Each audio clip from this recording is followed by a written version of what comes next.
At Citi Field in New York, the New York Mets play the Washington Nationals on Pix 11.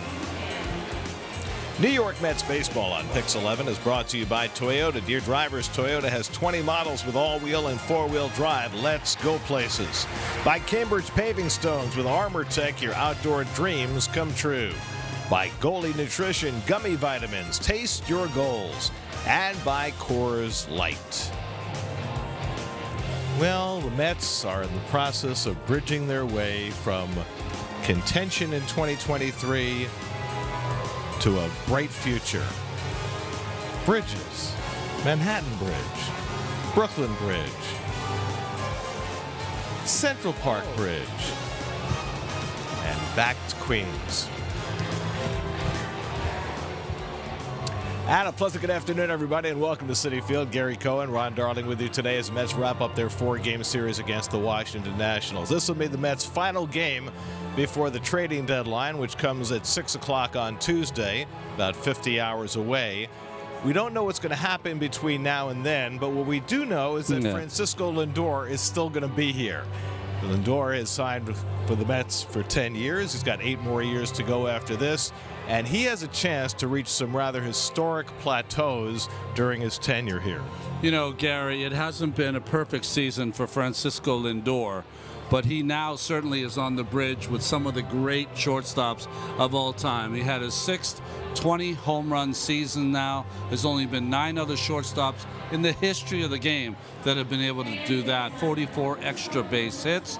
Certainly there's room to grow offensively, but what he's done already has been quite remarkable. And if you add his impeccable defense all season long, he's not one of the problems here in 2023. And you look at his home runs through his age 29 season, only 4 shortstops in history have had more. Meanwhile, Justin Verlander is still a Met, and he will go for his 250th career win today. I mean, what an accomplishment that would be. He only has 138 losses to go with 249 wins.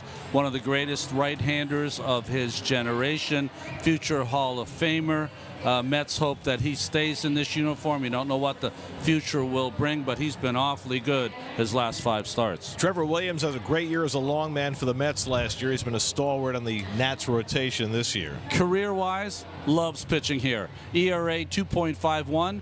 Any other ballpark, 4.51. Williams on the mound today.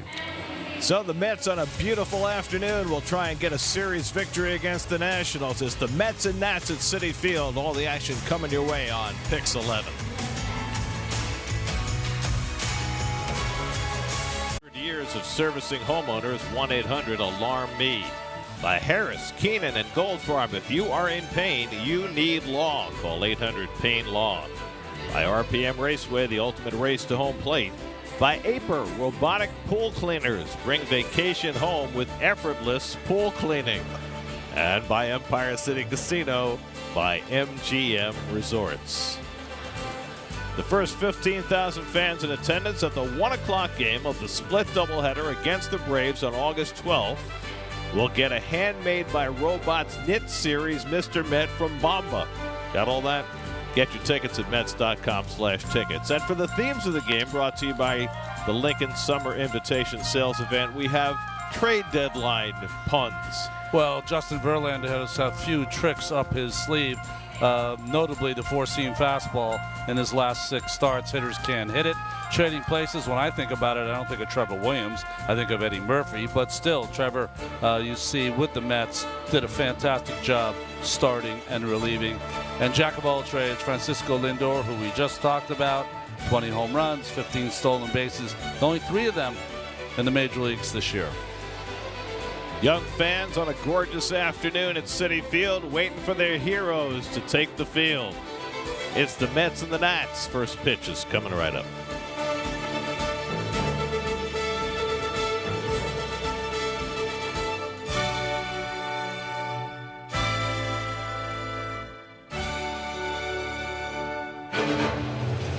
Time to look at young people playing baseball and softball all over the globe. From Chicago to Havana. Nice leg kick. All you root your teammates on. Right here in Queens. And all all the way to Maracay. And what's your name, young man? You're Francisco, right? What color's your glove today? How about your shoes?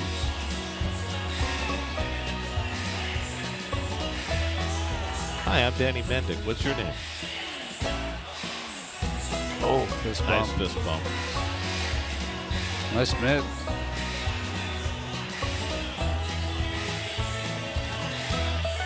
Fist bump with baseball. There you go, slugger. Under starting lineup for the Nationals. Lane Thomas, conspicuous by his absence. There's been lots of trade talk around him and around Jeimer Candelario. In fact, Mike Rizzo said this morning that he has 8 teams who are interested in Candelario. Wow. So he's likely to be traded at some point before Tuesday. Justin Verlander, well, we don't know if this is his last start as a Met, but he has been fantastic over the last month or so. Yeah, he's been good against the Nationals. 3 starts, 3-0 with a ERA under 2 in his career. Just rounding into form, it feels like. C.J. Abrams leads off for the Nats. First pitch swung and missed, and we're underway. Abrams 2 for 12 in this series. Came in as a red-hot hitter since being elevated to the leadoff spot a few weeks ago. Abrams, Candelario, and Meneses for the Nats, who won last night 11-6 after the Mets took the first 2 games of the series, and Verlander quickly ahead on Abrams 0-2. Justin, over his last 6 starts, has a 1.46 ERA. Most recently Tuesday night at Yankee Stadium, he threw 6 scoreless innings, allowed just 2 hits in a 9-3 Mets win. 0-2 to Abrams. And a little comebacker under the glove of Verlander. Barehanded by Lindor. Can't make the play. And Abrams has himself a soft infield hit.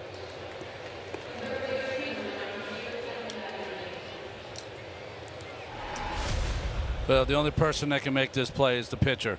But the fall off of Verlander towards first base took him out of the play. Ball off the end of the bat, lots of spin on it, no chance for Lindor. Abrams gets down the line so quickly. So now Abrams, who has 21 steals, is aboard. And here's Candelario, the switch hitter, batting left-handed, his better side. And Verlander checks in on Abrams, who has 1 steal in this series.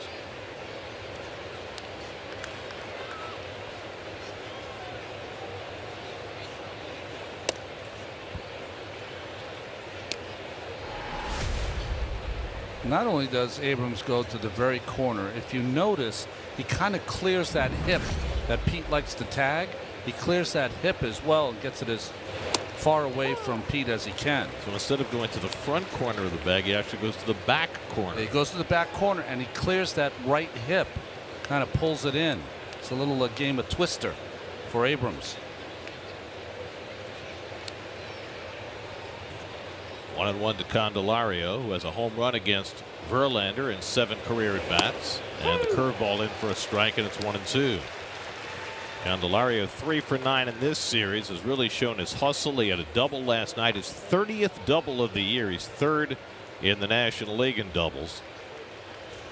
He's really had himself a terrific bounce-back season after a rough year in Detroit last year. Yeah, he's 6th in extra base hits with 48, so he's done it all. OPS over 800 after a year last year in which his OPS was just 633 in Detroit. Abrams at first and nobody out. 2-2 to Candelario. And the curveball yanked foul. 2-2. I also think he's been a nice inspiration for this young ball club. If you watch the first 3 games of this series, all out hustle every time he runs the bases. Justin Verlander today making his 498th career start. And it's fouled back by Candelario. Mets defense brought to you by Genesis. There it is. Omar Narvaez behind the plate, giving the youngster a day off. Danny Mendick is at second base because Jeff McNeil's in right field with Canna and Nimmo. Pham not in the lineup today. Runner goes. It's pulled through the hole. A base hit for Candelario. Abrams will easily go first to third. And the Nats are in business right off the bat. First and third and nobody out. Before the first 2 games in this series, when the Nationals only scored 2 runs. Before then, they had averaged over 6 runs per game and 11 in last night's ball game. Nice hitting here by Candelario on the breaking pitch. Pulls it right in the hole. So his 4th hit in this series, and an instant mess for Verlander with Joey Meneses stepping in.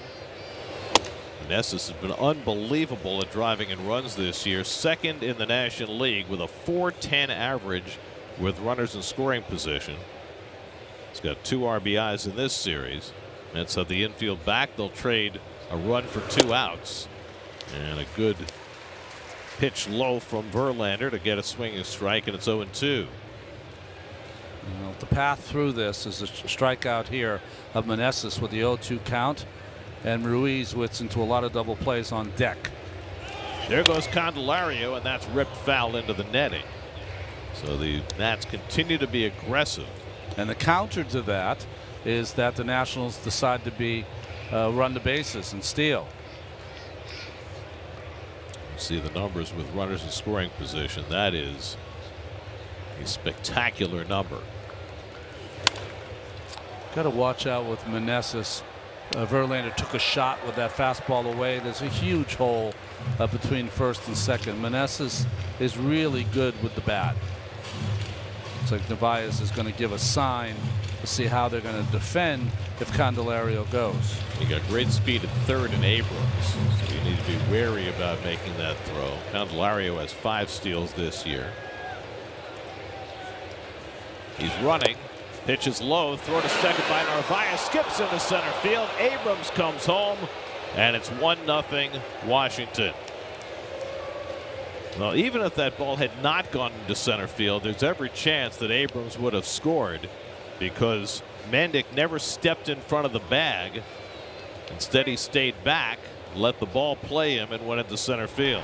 Well, whatever sign it was the wrong one, as Narvaez gets a breaking pitch, picks it, but bounces it to second baseman. You know what happens in this play? Mendick's trying to pick it and tag. With the guy in third, you maybe should block it. And then Meneses strikes out for the first out. Yeah, didn't even get any leather on it, and almost put himself in bad position with that reconstructed knee. So they scored a double steal. Abrams gets credit for a steal of home, his 22nd of the year. It's right in front of the base. We saw that with McNeil yesterday. He gets spiked, rolled over. I just don't understand. On that kind of play, if you're Mendick, don't you have to be more aware of the runner at third? You have to have your left foot in front of the bag.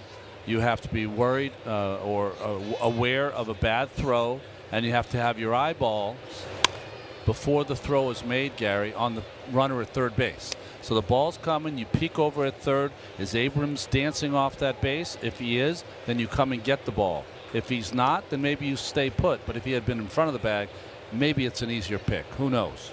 0-2 to Keibert Ruiz, who's been red hot with the bat. And Ruiz fouls back the high fastball. Ruiz last 13 games hitting .383. Mentioned it's Verlander's 498th start. He is the active leader in wins. He's not the active leader in starts, but the Mets will see the active leader in starts Tuesday night. Zach Greinke. Oh, that's right. 534 starts. That's right. The Planet Fitness League leaders. I'm not disappointed not to go to Kansas City. I am disappointed not to see Zach Greinke, because it might be the last time. Well, he's not having a good year. No. He's back where he started in Kansas City. He's just 1-11, 5.5 ERA. That's hit out to right center field, hit well. Back goes McNeil in the gap, and he makes a nice jumping catch. Hits the fence hard. Tagging and going to third is Candelario, but a terrific play by McNeil to rob Keibert Ruiz of an extra base hit. One of the things I've always appreciated about Jeff McNeil's game is that he has no fear. Whether he's standing in there to try to turn a double play, or playing in the outfield with the wall encroaching, he just gives of his body each and every time.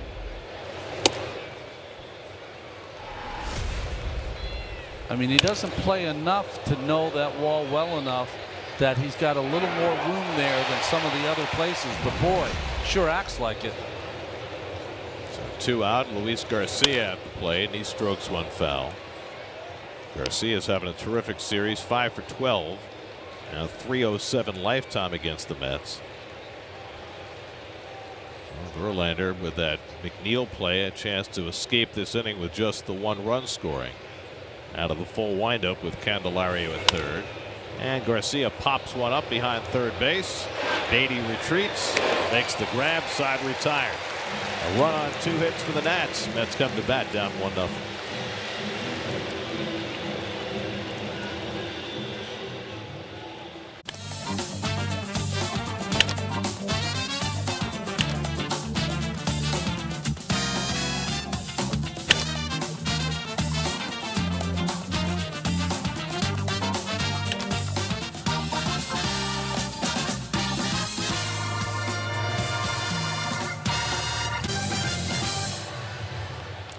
It's been a powerful week for Pete Alonso, a pair of 2 home run, 5 RBI games. Brandon Nimmo leads off against Trevor Williams and takes a fastball away for ball 1. You know, Mets fans know about Trevor. Doesn't have overpowering stuff. Strike thrower, ground ball thrower when he's at his best. Seems like he might be wearing down a tad as the season goes along. He's pitching more innings this year by far than he has in a few seasons. Yeah, his last 5 starts, 24 2/3 innings, 14 runs allowed. Not good. And his velocity is down, as you might expect. He was pitching out of the bullpen primarily last year. He averaged 90.5 on his fastball last year, 89.5 this year. Then again, velocity has never really been his deal. And this is with a changeup to Nimmo, and it's 3-1. Brandon just 1 hit in his last 17 at bats. Lindor and McNeil to follow, and a leadoff walk for Nimmo.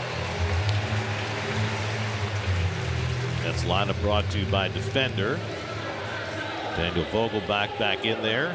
He's had a good week as well with a couple of home runs in the last 3 series. Danny Mendick gets another start. Omar Narvaez in behind the plate. He's been swinging the bat well. Defender is the lineup when we're on Pix 11. We're gonna bring a win home, I guess. It's an oxymoron. It's an offensive defender. There you go. Francisco Lindor hit his 20th home run last night. 6th time in his career he's hit 20 or more home runs.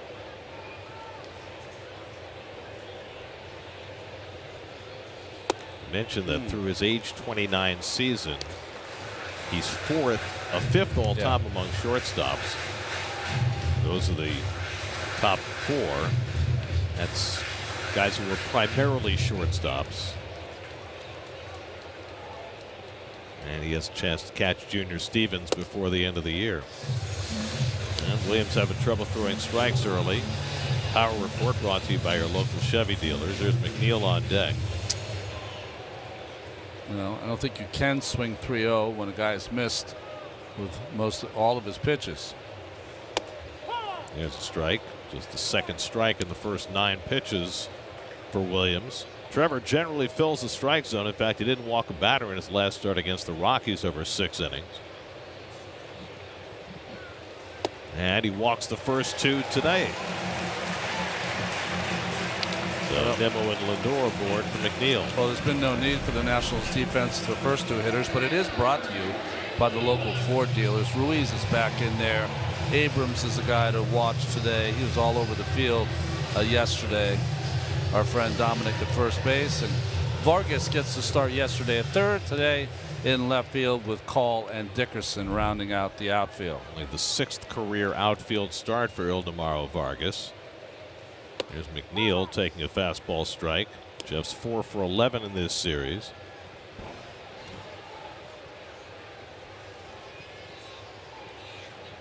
Alonso hit 3rd the last couple of days. He's back in his more familiar cleanup spot today behind McNeil.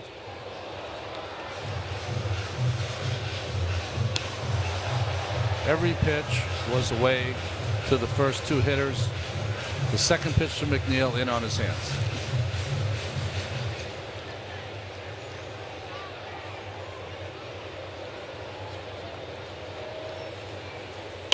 And McNeil rolls one down to Smith. Dom goes to second. Good stretch by Abrams to get the force.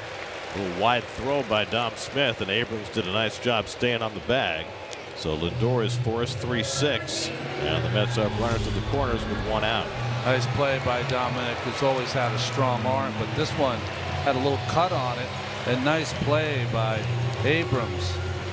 For a while, I didn't know if he stayed on the base. Let's take a look with that right foot. Yeah, he makes a nice play. So first and third for Alonso. And Pete hits one toward the hole. That goes through for a base hit, and that'll tie the game. Nimmo comes in to score. Pete Alonso, first pitch swinging, drives in his 74th run of the year, and the Mets get even.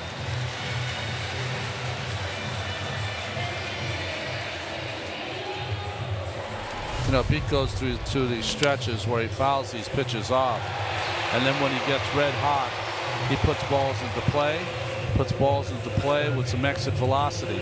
This one had a lot of top spin and got by both Abrams and Candelario.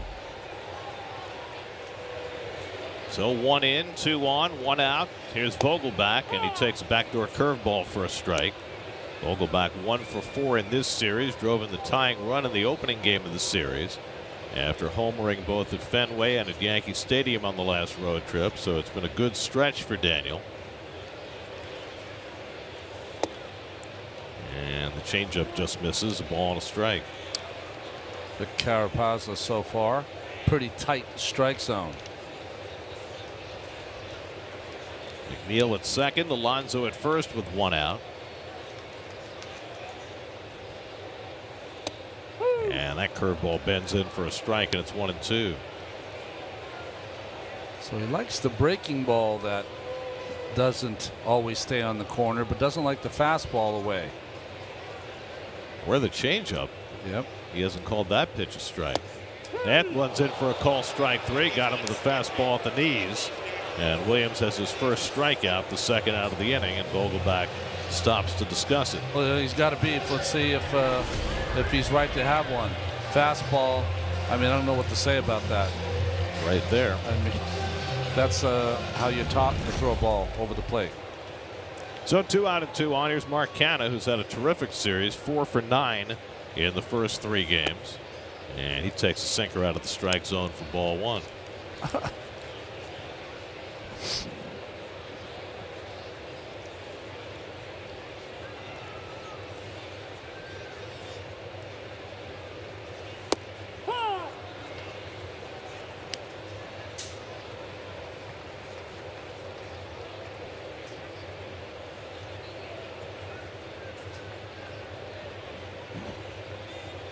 Trevor Williams 20 pitches deep into this first inning. And Canha pops one up, shallow center field. On comes Alex Call. Calls, catches, side retired. Mets get a run on Alonso's hit to tie it 1-1 after 1.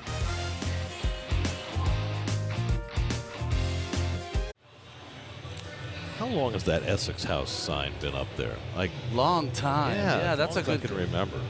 Now that's real architecture, not like those ugly pencil buildings. 432 Park. That's not your favorite. I mean, yeah, it's just wrong. Dom Smith leads off the second and takes a strike from Justin Verlander. So the Braves just scored 2 in the first against the Brewers.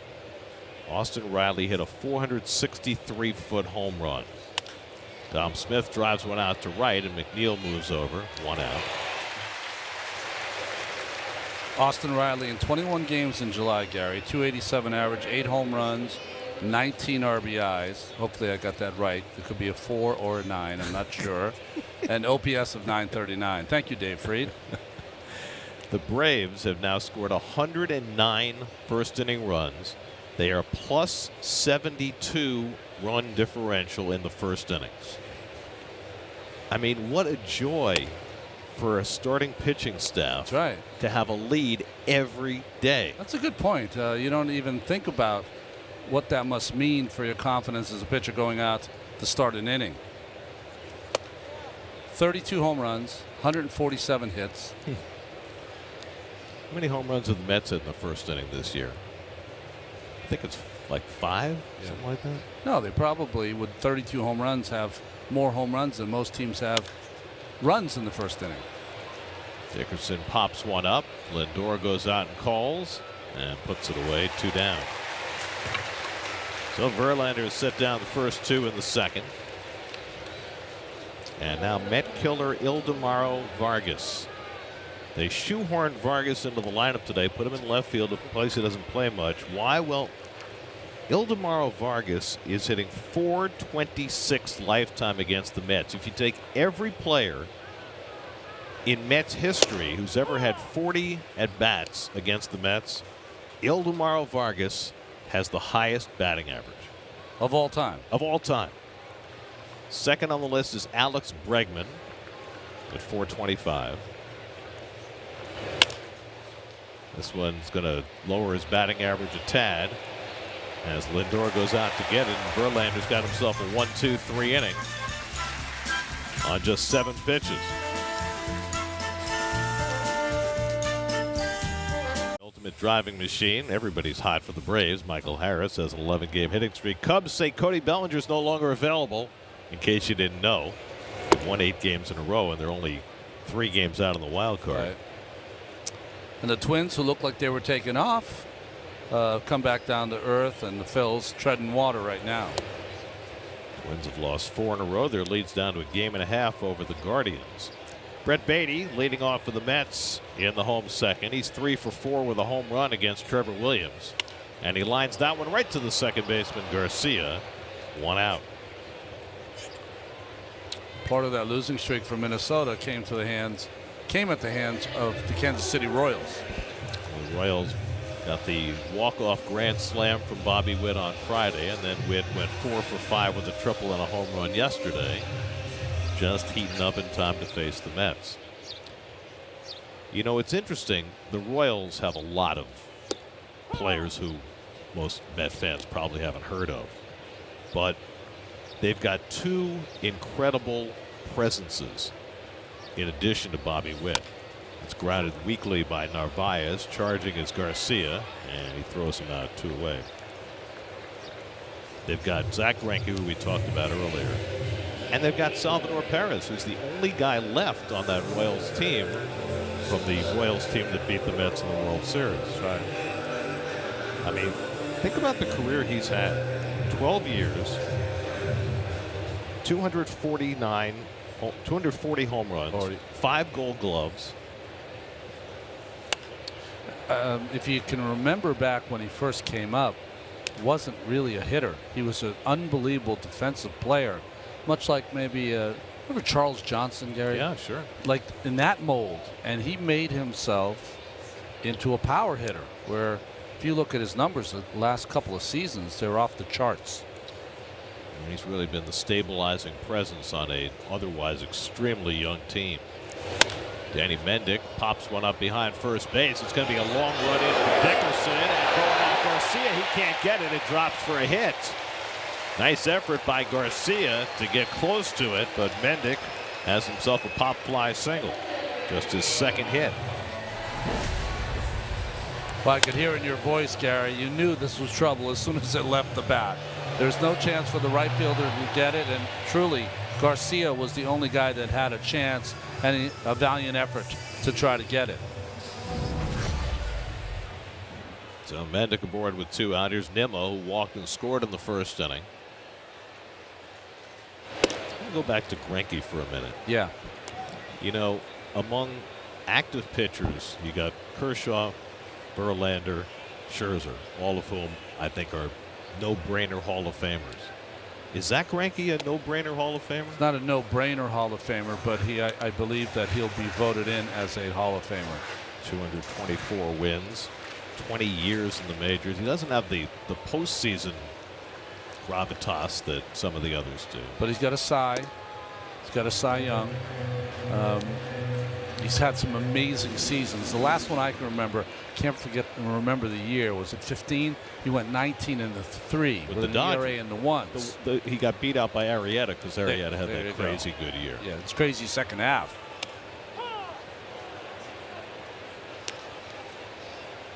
The active win leaders start with Verlander, and then Greinke is second. I mean, his ERA isn't, as sparkling as Verlander's or Scherzer's or Kershaw's. It's about three. I think it's like 3.45 somewhere in there. That's why I think it'll take him, a couple of seasons, and it'll also, or a couple of votes, and it'll also depend on who's on that ticket with him when people are voting. 3-2 to Nimmo. Smith plays behind Mendick, who's set to take off. And Brandon fouls it away. But the speech will be epic because, he's such an unusual, an amazing dude. He does not know how to prevaricate. He does not. And he's, he's a shy guy. And it's going to be interesting to be put in the spotlight at some point. Well, you remember early in his career, he was shut down because of social anxiety, and he had to work past that. Hit the other way. Nice one-hopper grab by Abrams. A one-hop throw in time to get Nimmo. Another terrific play by C.J. Abrams as he guns down Nimmo to end the inning. 1-1 after 2. That's right. Keep showing the pencil buildings. It casts a shadow on Sheep's Meadow, if you want to know.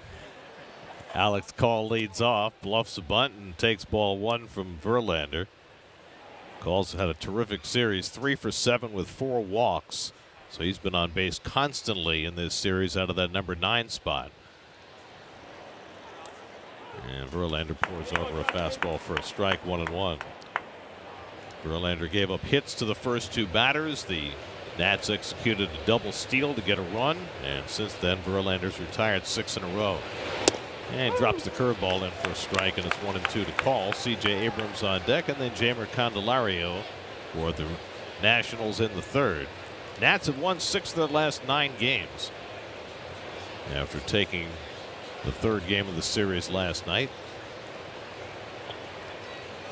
One of their better stretches of the year. Call takes a slider upstairs, and it's 2-2. Look at the wrist and how it snaps and just flips, almost casts that beautiful spin into the air as it descends into Narvaez's glove. Really great look of how to throw a curve. Oh, man. Pop up. Is Alonso going to get there? No. Tried his darndest, but could not reach it. Not enough air under it. And calls it back, continues.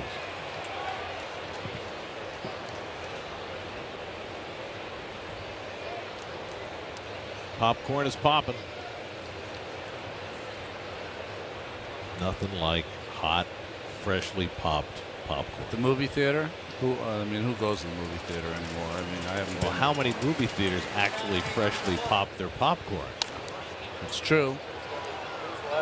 I've got one near me. You do? Like an old time? And they use real butter, too. Really? Real butter.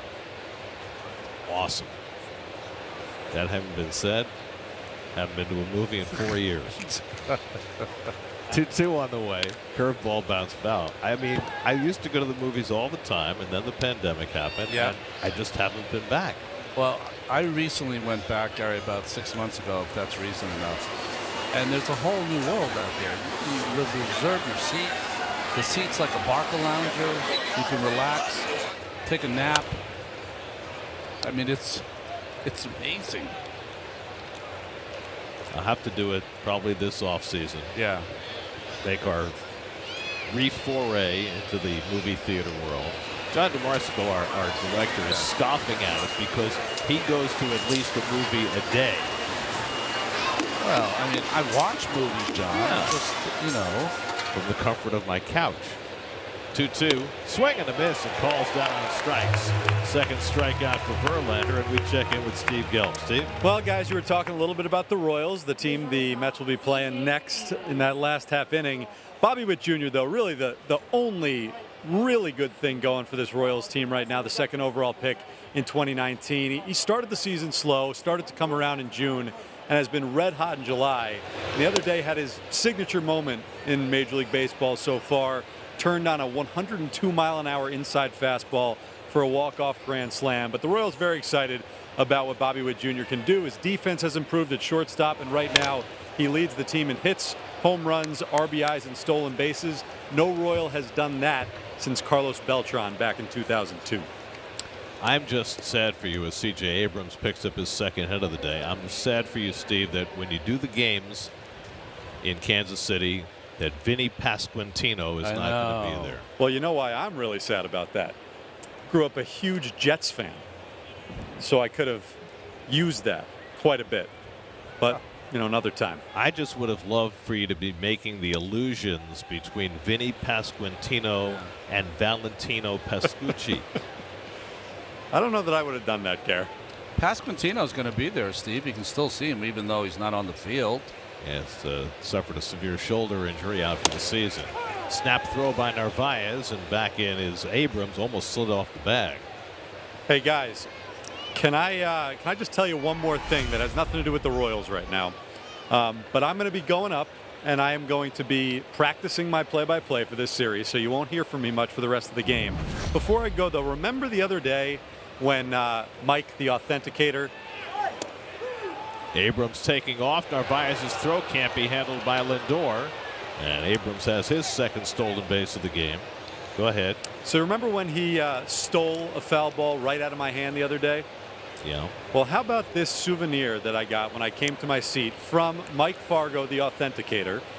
He signed the ball for me. Can you see it right here? Michael Fargo, New York Mets lead authenticator. And it says Steve Gelbs gets out-muscled. The day of reckoning, 7/19/23.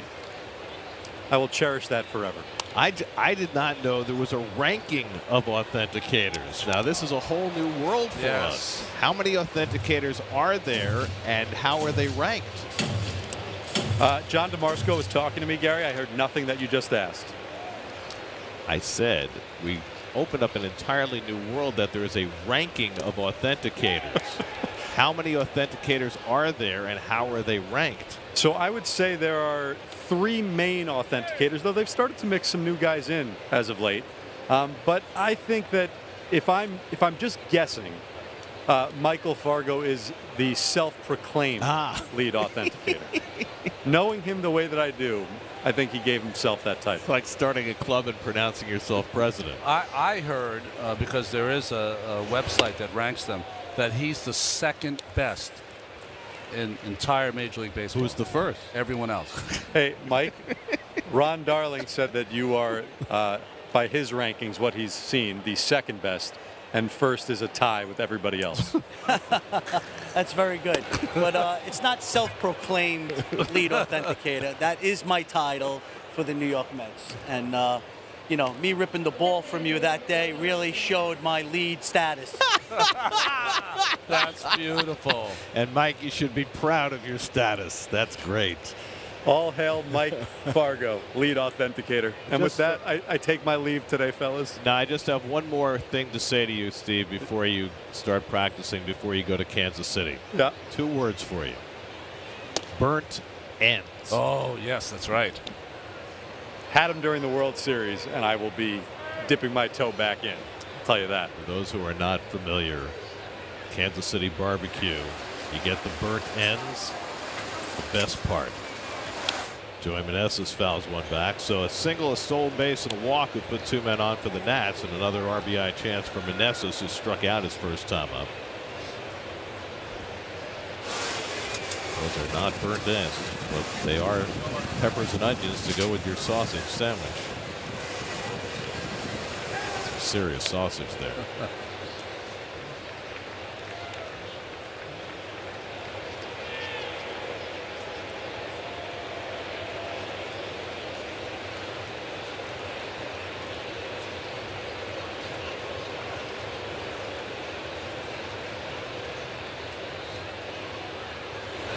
Curveball pulled foul. Steve was saying about Bobby Witt Jr., number 2 pick that draft. Number 1 pick was Adley Rutschman. They're doing pretty good, those first 2 picks. Whoa.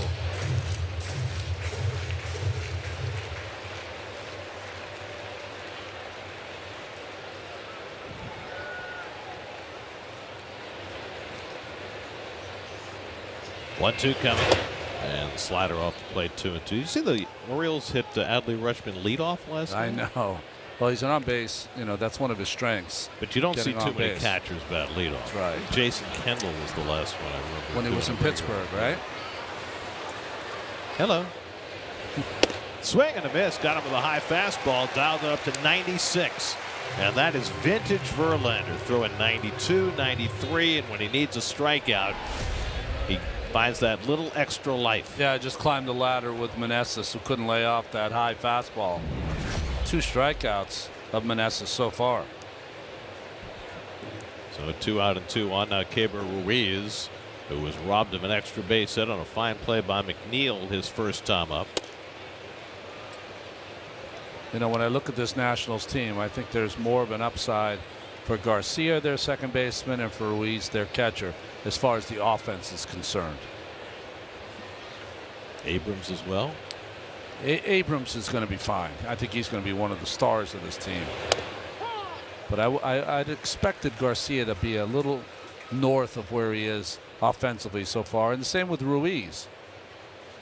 But that catching position is one of the most difficult in the game. Ruiz just 25 years old. Came over from the Dodgers in a different Max Scherzer trade. That's right. Ruiz. Now we have to classify the Max Scherzer trades. Ruiz is one of those players, I believe, that home run in his first at bat as a Dodger then.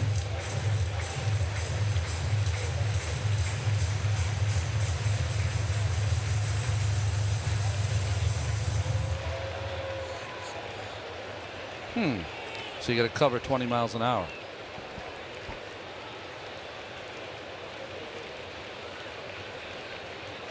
Abrams at second, Candelario at first, and Ruiz lines one past Verlander. Waiting on it is Mendick, and he throws out Ruiz to end the inning.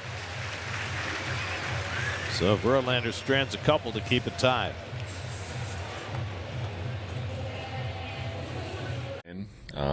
And the odds we're facing, it was a strategic decision, and we kind of took this opportunity to kind of serve another goal of the organization, which is to enhance the farm system. So, but I do want to be clear that it's not a rebuild, it's not a fire sale, it's not a liquidation.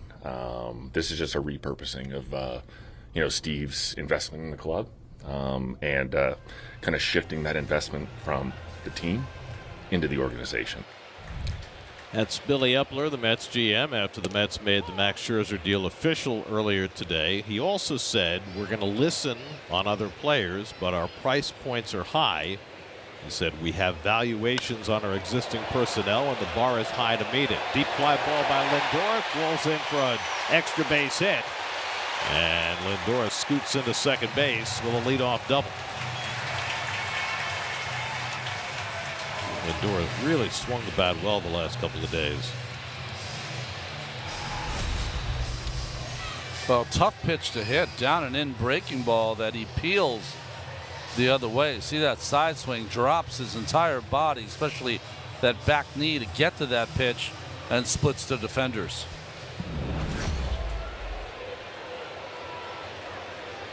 Two hits, including a home run last night, a walk and a double today. That's of their third hit against Trevor Williams. And here's McNeil. And Jeff pops one foul. That'll go out of play. Neal hit into a fielder's choice his first time up. So we'll see. I mean, you've got 48 hours or so before the trading deadline. The Mets have obviously traded 2 big pieces in Robertson and Scherzer, and everything else at this point is on the table, and we'll see. And that's grounded down the first base line. It's a fair ball, and it goes down the line into the corner, and that'll bring in Lindor with the go-ahead run. McNeil turns second. He's going to try for 3, and he'll make it without a throw. An RBI triple for Jeff McNeil, and the Mets go in front 2-1.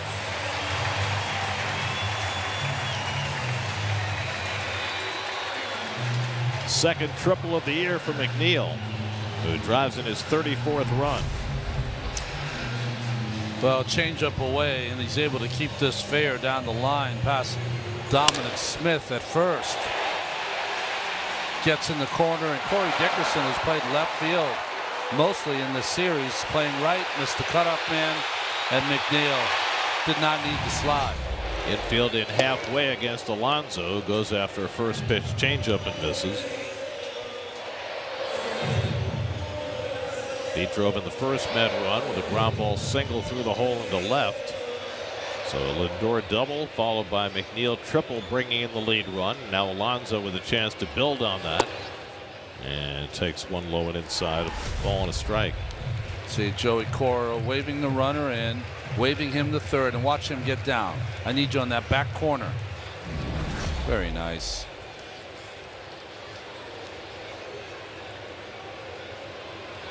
Baseball has its own sign language. Nobody's more on point than Joey Cora. Hardcore. Reminds me so much of Cookie Rojas. Cookie was a great third base coach in his own right, and a terrific player with the Phillies and the Royals before his coaching career.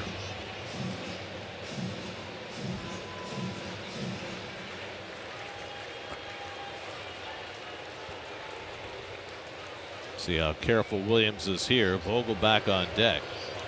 Behind an Alonso 3-1. And Pete checks his swing.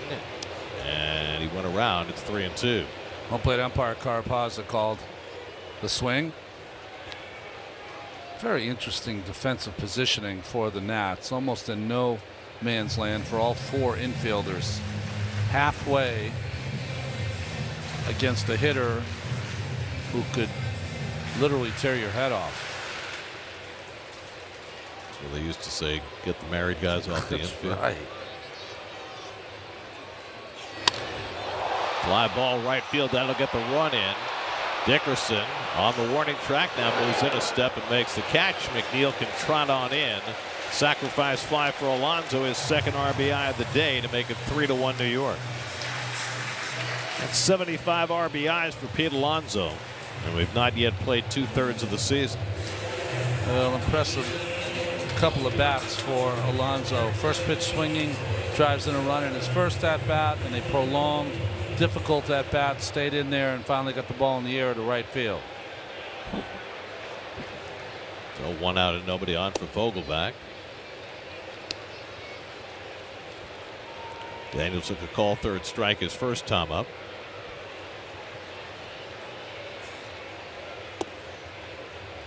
Curveball misses down. 2-0.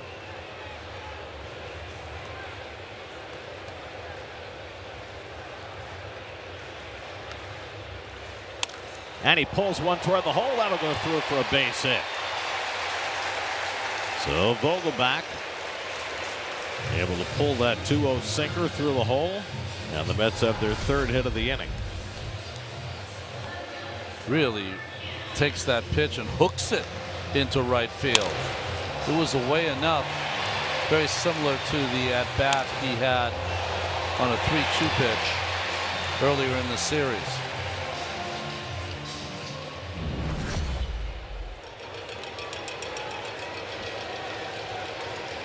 Now Marcana, he takes a sinker out of the strike zone for ball one. Marcana fly to center his first time up.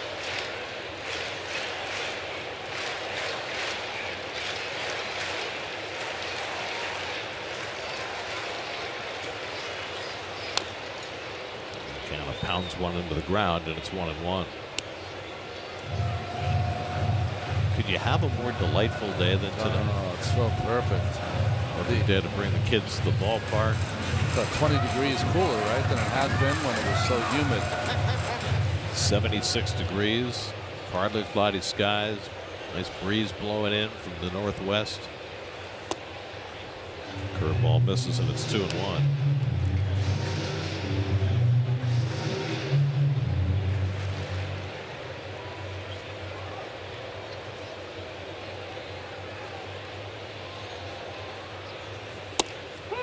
Another situation with Vogelback at first where the Nats are holding him on. Don't get it. Just don't get it. Why? I'm not chuckling at the situation. I had a random thought in my head when Vogelbach got that hit. I said, is today the day? Oh, well, maybe the Nats think it is. It sure gives Canha a big hole on that right side. And he gets tied up, but he held the swing in time. And it's 3-2. Mets baseball brought to you by the Rehab Doctor. For a free home improvement estimate, call 800-600-5400. So is he running? Nope. Outside, ball 4, and Canha draws a walk. That's the third walk issued by Trevor Williams, who averages just 2.8 walks per 9, but he's walked 3 in the first 3 innings today, and that'll get him a visit from Jim Hickey, his pitching coach. It's just out of sorts. This is not how you see the veteran Williams pitch. He's a strike thrower that makes you put the ball in play and counts on his defense. He has not done that this afternoon.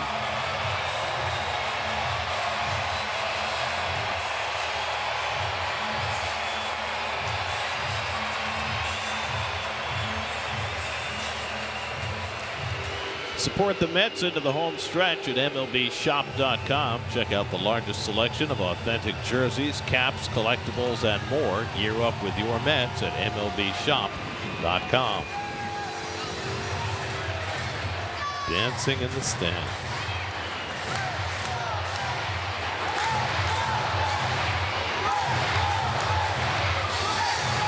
A lot of energy in the ballpark.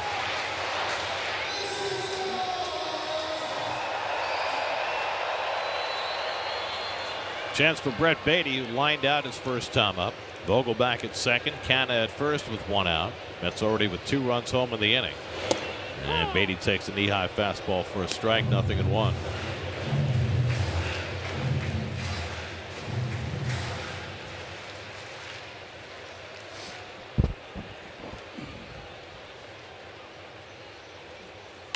And Beatty lofts one shallow center. Call coming on. He won't get there. Base hit. Everybody moves up a base. Vogelbach trundles into third, and the Mets have the bases loaded. Well, this is the third or fourth hit that has fallen in front of Alex Call. Just plays a very deep center field, and he can't make up. Doesn't have the speed to make up for those balls that drop in front of him. He opted to try to get Vogelbach at third. But Daniel did the right job. He didn't waver or vacillate between third and second. He just stopped and waited for it to fall and proceeded to third. Omar Narvaez takes outside, so 4 hits in the inning and a walk, and the Mets have a chance to do some major damage. Narvaez grounded out his first time up. Bases loaded, 1 out. And Narvaez drives one to center field. Call moves over and gets there to make the catch. Vogelbach will tag, and he'll come in to score. Second sacrifice fly of the inning. Narvaez drives in a run to make it 4-1.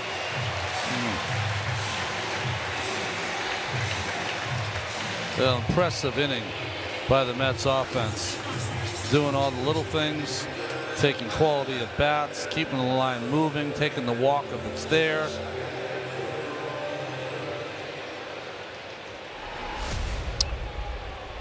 A little sinking fastball away. It doesn't really sink, and Narvaez doesn't try to pull it. Goes with it. That's the pitch. If you try to pull it, it's on the ground, and you're in danger of the double play. Danny Mendick is the 8th man to bat in the inning. He a pop fly single into right his first time up. This is one of the things that can plague Trevor Williams when he's not going right. He gives up a lot of contact because he's not a strikeout pitcher. He's never had more than 8 strikeouts in a game in his entire major league career.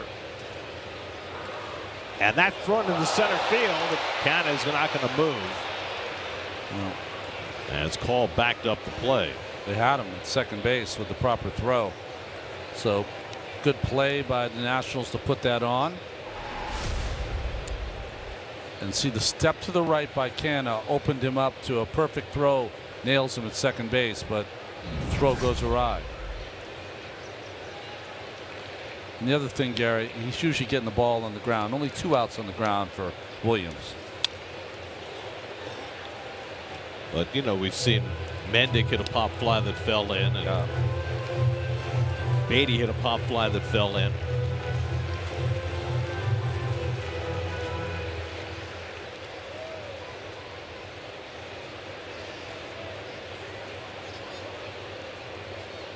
One-two coming, and Mendick slams one foul. I was just thinking, you know, the analytics could probably tell you when Williams is having his great day, I bet you the exit velocity is below a certain level, and when he's not, it's probably above. Although, like you said, two kind of hits that dropped in, but the peak ground ball in the first inning. Mendick holds the swing on the slider away, and it's 2-2.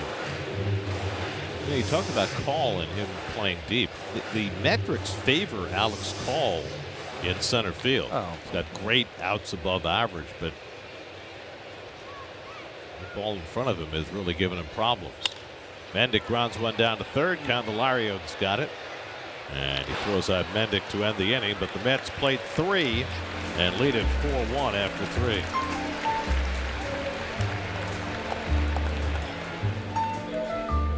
Friday, August 11th, and enjoy another round of Citi Field fireworks. For tickets, go to Mets.com/tickets. Work this afternoon at Citi Field. A few puffy cumulus clouds. A few gumballs in the machine. Remember when the gumballs were a penny? Sorry, I do. It's their quarter now. Justin Verlander pitching with the lead for the first time. Throws a fastball strike to Luis Garcia. Verlander gave up a run in the first on 2 singles and a double steal. And he has been impeccable since. This is with the curveball away, and it's 1-1. Garcia, Smith, and Dickerson for the Nats in the 4th. Verlander trying today for his 250th career victory. There are 46 pitchers in Major League history who've won 250 or more. And among those pitchers, the winning percentage that Verlander would have if he won today trails only Lefty Grove, Christy Mathewson, Roger Clemens, John Clarkson, and Randy Johnson. 644 winning percentage he would have if he won his 250th today. This is down with a changeup, and it's 2-2. One of many scouts on hand, watching Verlander, watching other Mets, watching the Nats. Lots to do in the next 48 hours. It's nice getting to say hello and meet all the baseball guys, scouts that are here. They always have dinner with us in the press dining room, and it's nice to see them and say hello. Most of them play their cards pretty close to the vest. Others have, you know, they have thoughts that they share.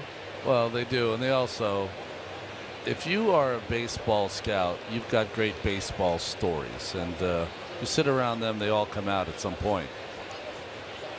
3-2 to Garcia. And he chops one foul. Some of them a little more body than others, so. Some repeatable and some not. Nice. Got that little drip on the far side there. Oh, yeah, the jimmies are coming down. We call them sprinkles here. Sorry about that. Curveball got him. Verlander strikes out Garcia. His 4th strikeout of the day. Jimmy's is a very New England-y. Yeah, it is. It is. Same with, what do you call a sandwich here? A hero or a sub? Right. It's a grinder there. Right. It's a submarine in other places. That's right, a sub. I think it's really only a hero in New York. You know, in Connecticut, if you go to get a sandwich, they ask you if you want it on a roll or a wedge. Right. I've never heard that before. Well, it's like the milkshake. What do you call milkshake? Fraps. Right, frap. You ask for a frap in New York, nobody knows what you're talking about. That's right. They might come to blows at some point. You're making a derogatory comment. Dom Smith flied out to right his first time up. And that breaking ball hooked down the right field line. That's going to land for a base hit. McNeil hurries over to cut it off. And Dom Smith has his third hit in this series, a 1-out single. Well, this breaking ball did not have the snap or the bite. The one that Garcia struck out on had. So that allowed Dominic to stay back just enough to kind of drop that into right field.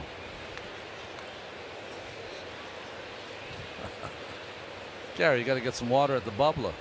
It's a water fountain. Bubbler. Bubba. The my Bubba, that's my grandmother. Swing and a miss. Nothing in one to Dickerson. I mean, the ever-running bubbler, water fountain.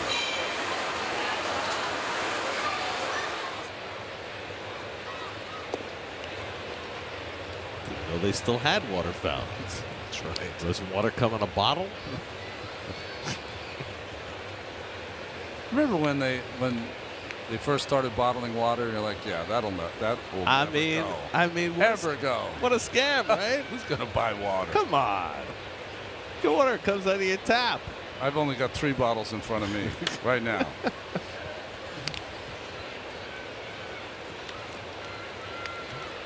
I mean, when we were growing up, we were always told New York City had the greatest water in the world. That's right. And where did that come from? Because it came from the north, from the mountains? Upstate, yeah. Okay, I got it. Well, you know what upstate is, right? I don't. For people in the city, Yeah. it's the Bronx and anything above it. Bronx? If you're in Westchester, then upstate is Saratoga. If you're in Albany, upstate is Rochester. Forget It's all about perspective. forget how big New York is. That's the thing. Huge state. 1-2 coming. You know, if you want to know how big New York is, Yeah. drive to Cooperstown. Oh, I mean, the boy. drive to Cooperstown is forever. Well, the problem with Cooperstown is that when you're driving, they kind of get you because you see the sign, Right. Cooperstown, and you get off. It just starts It's then. 2.5 more hours. That's right. You got to go through the leather stocking district. But it is worth it. Where And you got some towns with like names that go on forever. That's right. James Fenimore Cooper, right? That's where his stories come from, that part of the world. But it is worth it once you get there and beautiful. you're on the lake. I will say this, though. I've never been there other than like in the middle of the winter. Okay. I'd love to get there in the summer sometime. Fly ball out to left center. Back in the gap goes Nimmo on the run. He makes the catch as he crosses paths with Canna. And hustling back to first is Smith. There's a long run by Nimmo on a ball that kept working its way away from him off the bat of Dickerson. Well, when it's hit from a left-hander, it will start to move towards the left fielder. And Canna came very close there, but there was nothing he could do. There was no assurance that Nimmo was going to get there until the last minute. I mean, ideally, you'd like to cross behind Nimmo. Yes. But There's not a lot of room there. Crossing behind him would have put you into the wall. so here's Vargas with 2 out. He takes a fastball strike.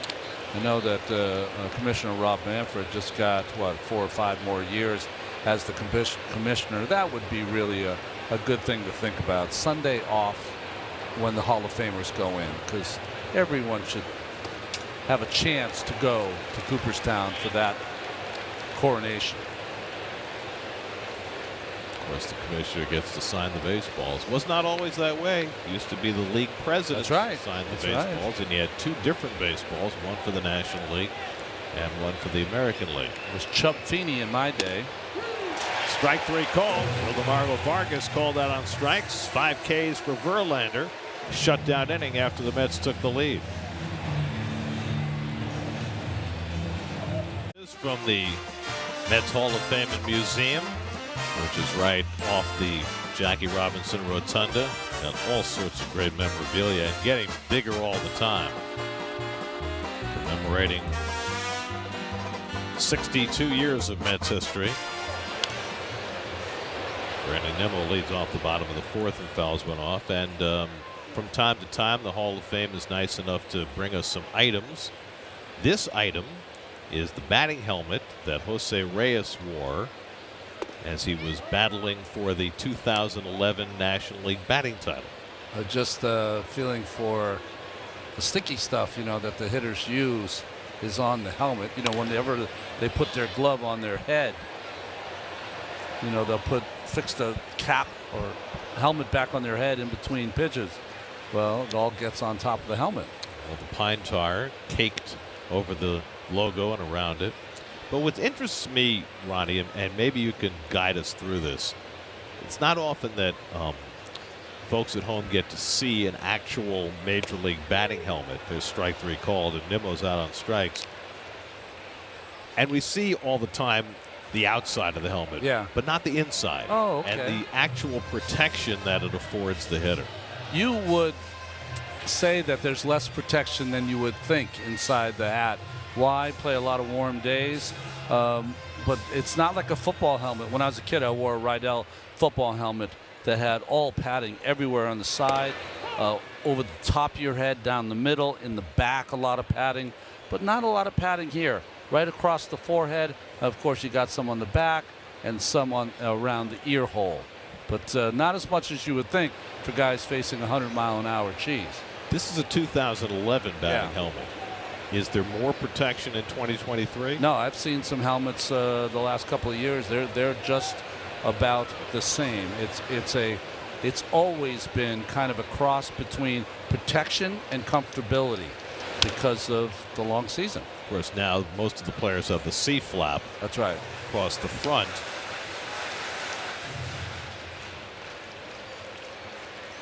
And maybe that's why we have the reaction that we have up here when, unfortunately, once or twice a year.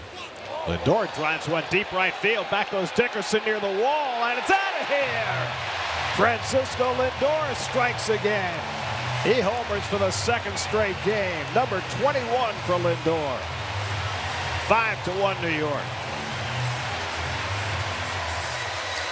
Well, we're lucky enough to come on the air today and talk about Francisco and how he now has 6 20 home run seasons. There's only been 9 other shortstops that have done that, and he's on his way to a 30 home run season this year. What a shot.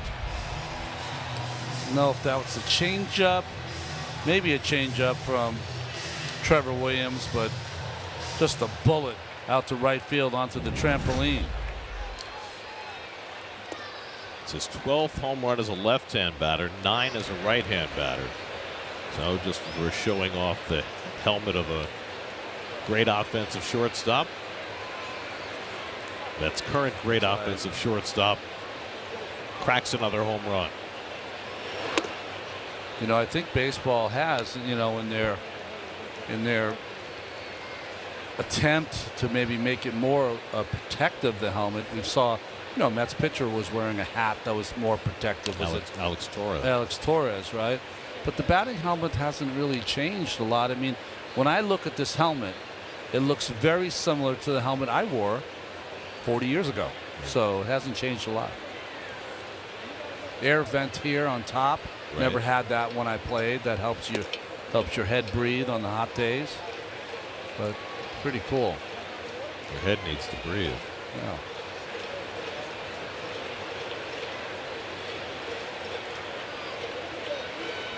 Number 12. And that's outside ball 4, and McNeil's on with a walk. We also have Jose Reyes' jersey from 2017 when he stole his 500th career base. Wow. So that's kind of cool, too. Boy, he was one of the most athletic and exciting players I had ever seen. And the one thing when fans ask me about Jose, I always say the same thing probably, which means nothing. But when I first met Jose, I couldn't believe how tall he was. Oh, yeah. Much bigger than people think he is. Like, he, on the field, looks about 5'9" or 5'10". He's every bit a 6'1 and a half, 6'2". Yeah. At least. At least, yeah. Pete Alonso's driven in 2 runs already today with a single and a sac fly. And takes a slider out of the strike zone.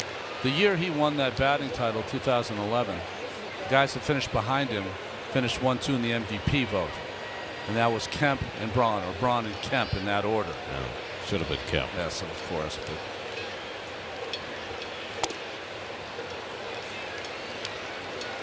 Mets have had only 2 batting champs. Reyes was the first, and then McNeil last year. McNeil did something Reyes didn't do, and that is he led the majors in batting.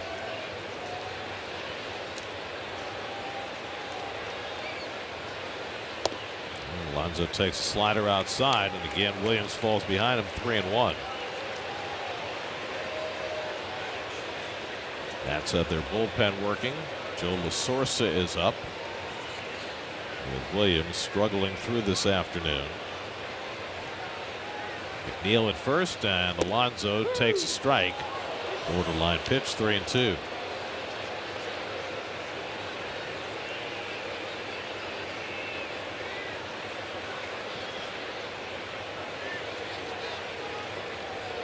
And Alonso uses his timeout. He, with the 2 RBIs today, has 7 in this series and 75 for the year. Started the day tied for 5th in the National League in RBIs. National League RBI leader going into the day, Matt Olson, had 83.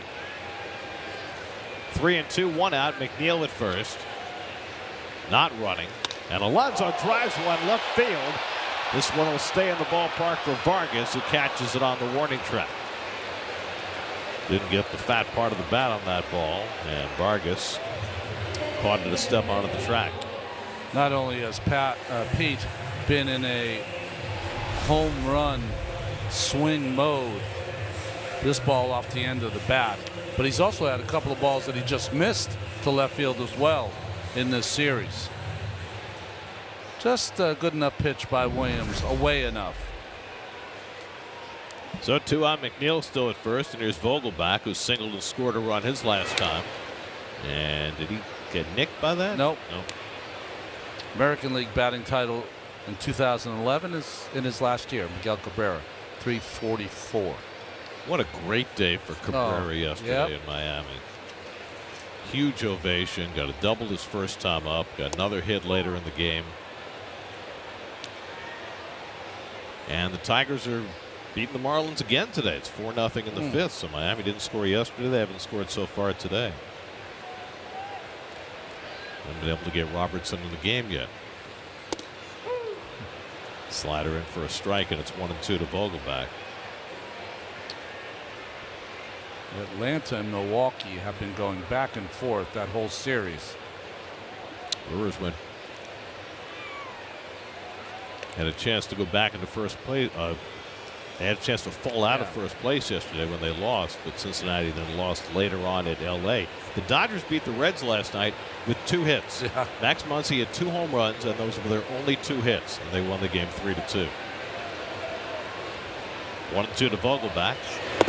And that breaking ball misses low, 2-2. First time in Dodgers franchise history that one person had all the hits and one person had all the RBIs, because Muncy had 2 hits and he had all 3 RBIs. Is that true? That's wow. Dodger history. Dodger history. That's crazy. That's low ball 3, full count to Vogelbach. Williams up to 88 pitches. He threw 93 in his last start over 6 innings. He's at 88 in the 4th inning today. McNeil gets set to take off. Smith playing behind him. 3-2 to Vogelbach. And he pops one into left center field. Cutting across his call. And he puts it away to retire the side. But Francisco Lindor's 21st home run of the year adds a run. It's 5-1 New York. Full Sunday afternoon. And I don't just say that because I have the next 4 days off. I'll see you in Baltimore, I look forward to. I've been to Camden Yards in years.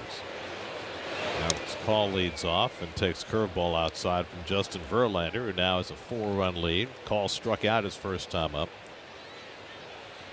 I think, when's the last time the Mets played Baltimore? Would have been during the pandemic year, right? I haven't been there with SNY in forever in Baltimore. Neither have I. I think I didn't go the last time, so. Yeah, I'm very much looking forward to getting back and seeing the Orioles, who are a fascinating team. So much good young talent. That's right. This week is World Series rematch week. Royals, Orioles. I mean, we do our ads for betting.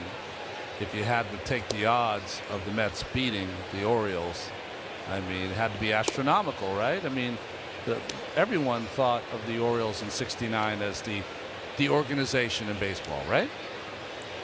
No?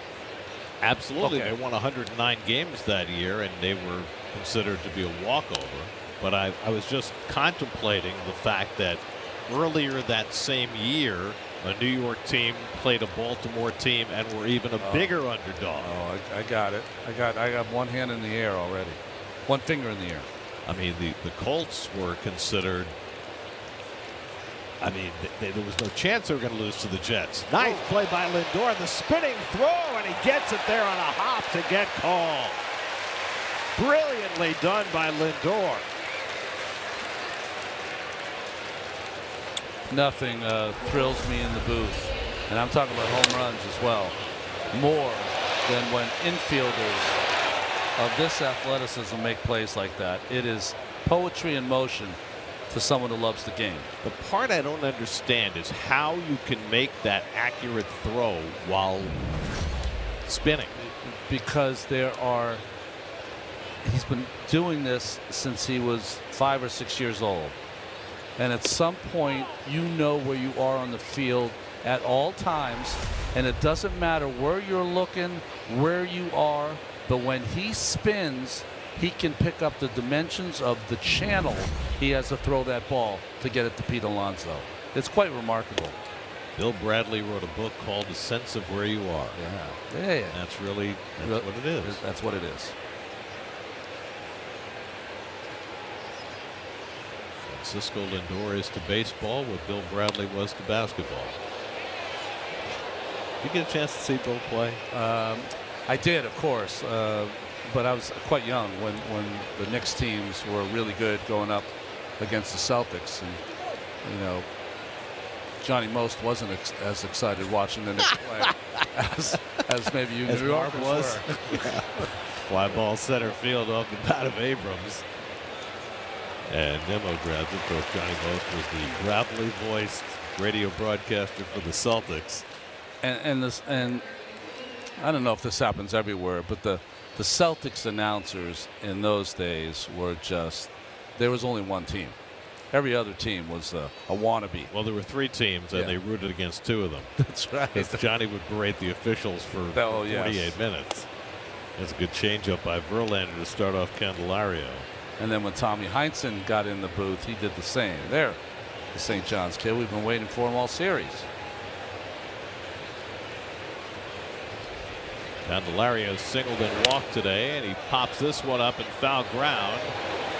And Beatty will watch it sail out of play. 0-2.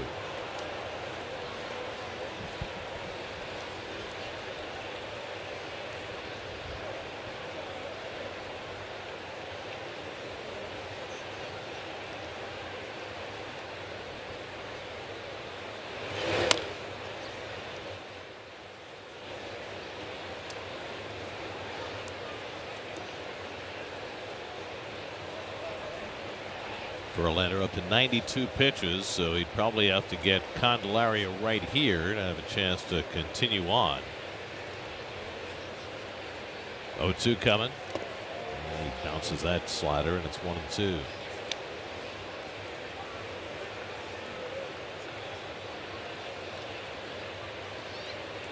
Candelario 4 hits and 10 at bats in this series. And he hits one on the ground. Lindor with another play, this time on the back end. Another one-hop throw is right on target. Lindor with a couple of nice plays in the inning to help Verlander get them out 1-2-3.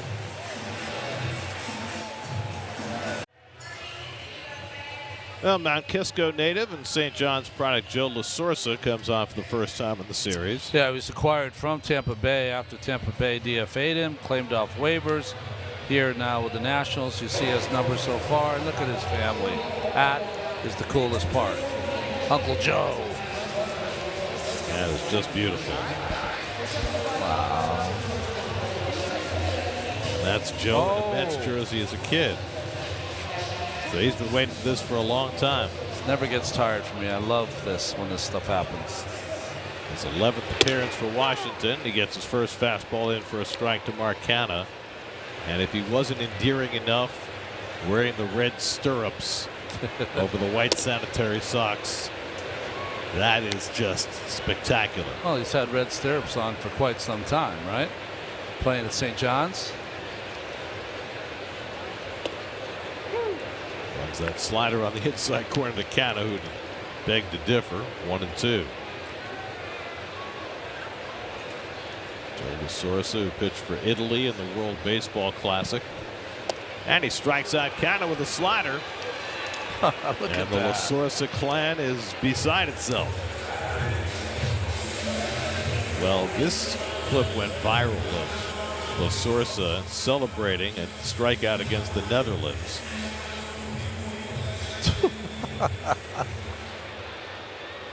A little more subdued against Canha, but I love it. Well, to be fair, the Nats don't have an espresso machine in their dugout the way Italy did. Caffeination level might be a tad lower. Look at this. He wasn't done. Look. Even the players are like, where did that come from? We'll have to ask next time we see Mike Piazza what his reaction to all that was. He's the manager, right? Was. Of that ball club. Slow ground ball by Beatty. In comes Garcia. Makes the quick toss. 2 down.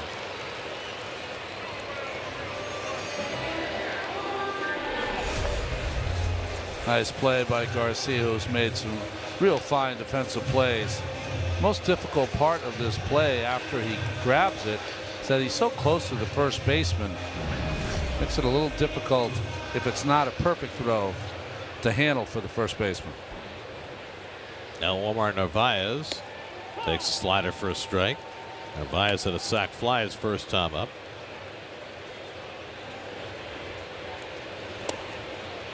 I get the feeling that Joe Lasorsa does not need a pitch clock. Oh my goodness. He's ready to go as soon as he gets the ball back, like a latter-day Jim Cott. I mean, mom or grandma's got the gravy working. Well, Lasorsa makes quick work of the Mets in the 5th, much to the delight of his personal cheering section.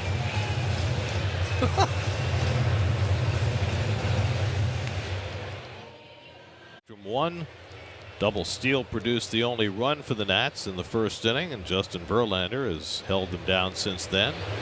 His first curveball to Joey Meneses misses up and in. Meneses, in a rarity, striking out in 2 RBI situations today. And Verlander misses inside 2-0. So the early Sunday game, the Peacock game today, was the Angels and the Blue Jays, and the Angels won the game 3-2. But the story of the weekend is that the comments that Matt Chapman made on Friday apparently resonated for the next 2 days. Yeah. After Shohei Ohtani hit a home run on Friday night, Chapman was heard berating his manager, saying, "What are we doing pitching to this guy? He's the only guy who can hit in the lineup."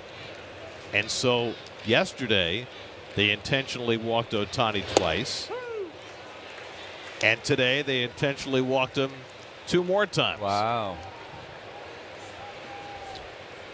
Well, good for the Blue Jays, not so great for baseball.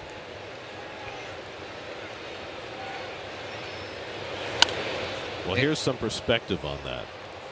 There are only 4 players in history who've received more than 4 intentional walks in back-to-back games. Roger Maris, Andre Dawson, Chili Davis. Really? And Barry Bonds.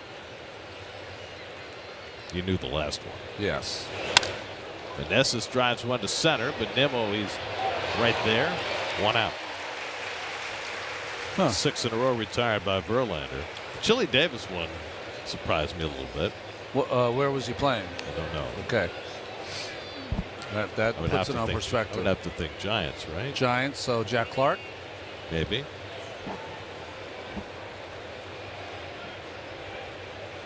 Here's Keibert Ruiz, who hit one to the fence in right field that McNeil made a terrific play on in the first, and he grounded out in the third. Angels needed that game. Lost the first 2, I believe. They had fallen 5 games out of the wild card and 6 games out in the division. That's lined into right center, a base hit for Ruiz. Nimmo gets over to cut it off, and Ruiz will stop at first with a 1-out single. His 3rd hit in this series. And the Nats' 5th hit this afternoon. Buck Showalter's on his way to the mound with Verlander up to 103 pitches. Looks like his day is done, and the next 48 hours or so will tell whether Verlander has thrown his last pitch as a Met.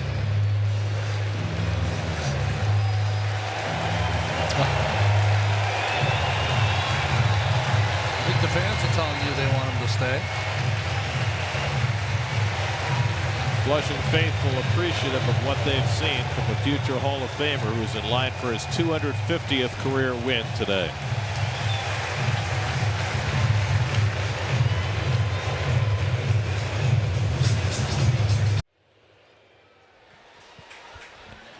David Peterson worked 2 innings and got the win in the opening game of this series. Yeah, just 2 days ago. So pushed here, Pete, in the 6th inning. Justin Verlander, 103 pitches over 5 1/3. A run on 5 hits, a walk, 5 strikeouts. Luis Garcia, first man to face Peterson. He takes a breaking ball in the dirt for ball 1. Garcia's popped up and struck out 0 for 2. Peterson getting his feet wet as a reliever, and things have been going really nicely for him his last few outings. Hit down to third, a chance for 2. Beatty to Lindor, and on the first, 5-6-3 double play. 2 pitches by Peterson. He gets 2 outs to end the inning. Middle of the 6th, 5-1 New York. 1 home run by Francisco Lindor, 2nd straight day. 2 RBIs for Pete Alonso, 7 in this series. Justin Verlander, 5 1/3. In line for his 250th career win. Danny Mendick faces Joe Lasorsa leading off the bottom of the 6th and lines one down the left field line. That's a base hit. Going over deep, it goes by Vargas.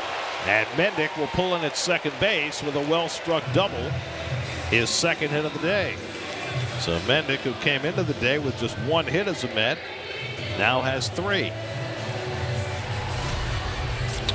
First one, he popped up to right for his first hit. This one hit sharply down the left field line on a breaking pitch from Lasorsa.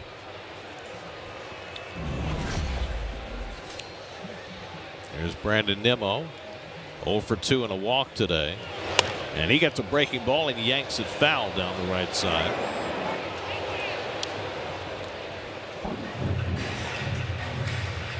Nimmo just 1 for 13 in this series. He was robbed of a hit on a fine play by Abrams back in the 2nd. Walked and scored the first Met run. And Lasorsa goes after him with a sinker, and it's 0-2. Lasorsa worked a 1-2-3 5th after Trevor Williams went the first 4. Trevor allowed 5 runs, 7 hits, 4 walks, 2 strikeouts, a home run. Not a good outing for Trevor Williams. Nimmo flies one out to right center. Back in the gap goes Dickerson. He'll get there to make the catch. Tagging at second is Mendick. He'll go over to third. So a productive out by Nimmo gets Mendick to third with 1 away.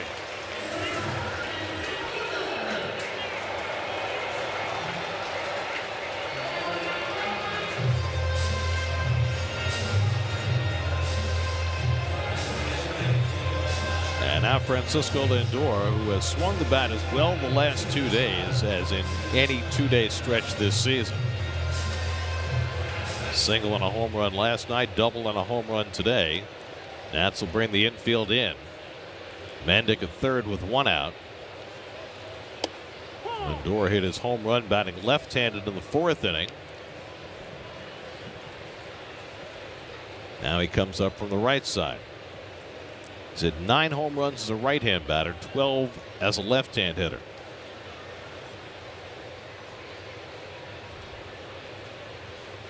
And he bounces one to the second baseman Garcia. Mendick holds, and that's the 2nd out. So with the infield in, the Nats are able to keep the run off the board. Boy, they had him perfectly played with Garcia up the middle. Ball hit right up the middle over the head of La Sorsa. Easy play for Garcia.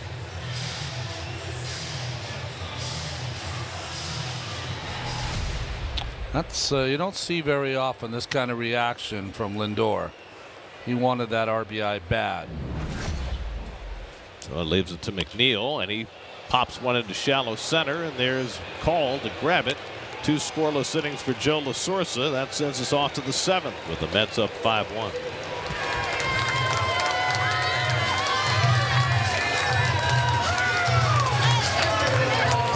Visibly upset after that ground out. And it wasn't just the ground out, it looks like. Yeah, he has a reason to be. He's calling for timeout. He said the pitcher never acknowledged me. He's supposed to acknowledge me. He didn't. The at-bat keeps going, and Lindor swings at the pitch and makes an out. That's why he was upset. You know, the pitcher is supposed to acknowledge the hitter, and if he doesn't, the umpire stops play and tells him to acknowledge, and Carapazzo missed. Dom Smith leading off in the 7th, takes a slider in the dirt. What a place to be. Yeah. Up on the shoulders on a Sunday afternoon. Yelling, "Let's go Mets." Dom is 1 for 2 at a base hit to right field against Verlander in the 4th. Justin went 5 1/3 innings, allowed a run on 5 hits. Walked 1. He struck out 5 through 103 pitches. Verlander's ERA now through 16 starts is 3.15. It just keeps on coming down.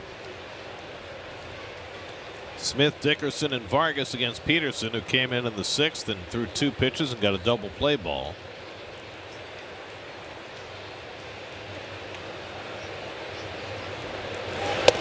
And a fastball gets Dom looking. He's expecting something else. Got the fastball. Frozen pizza. 1 out. Weeknights at 7 here on Pix 11. Mark Malusis, the Moose, and Nelson Figueroa, Figgy. Catch you up on all the day's events in New York sports on New York Sports Nation Nightly, right here on New York's very own. Stone Garrett, the pinch hitter, fouls one away, batting for Corey Dickerson.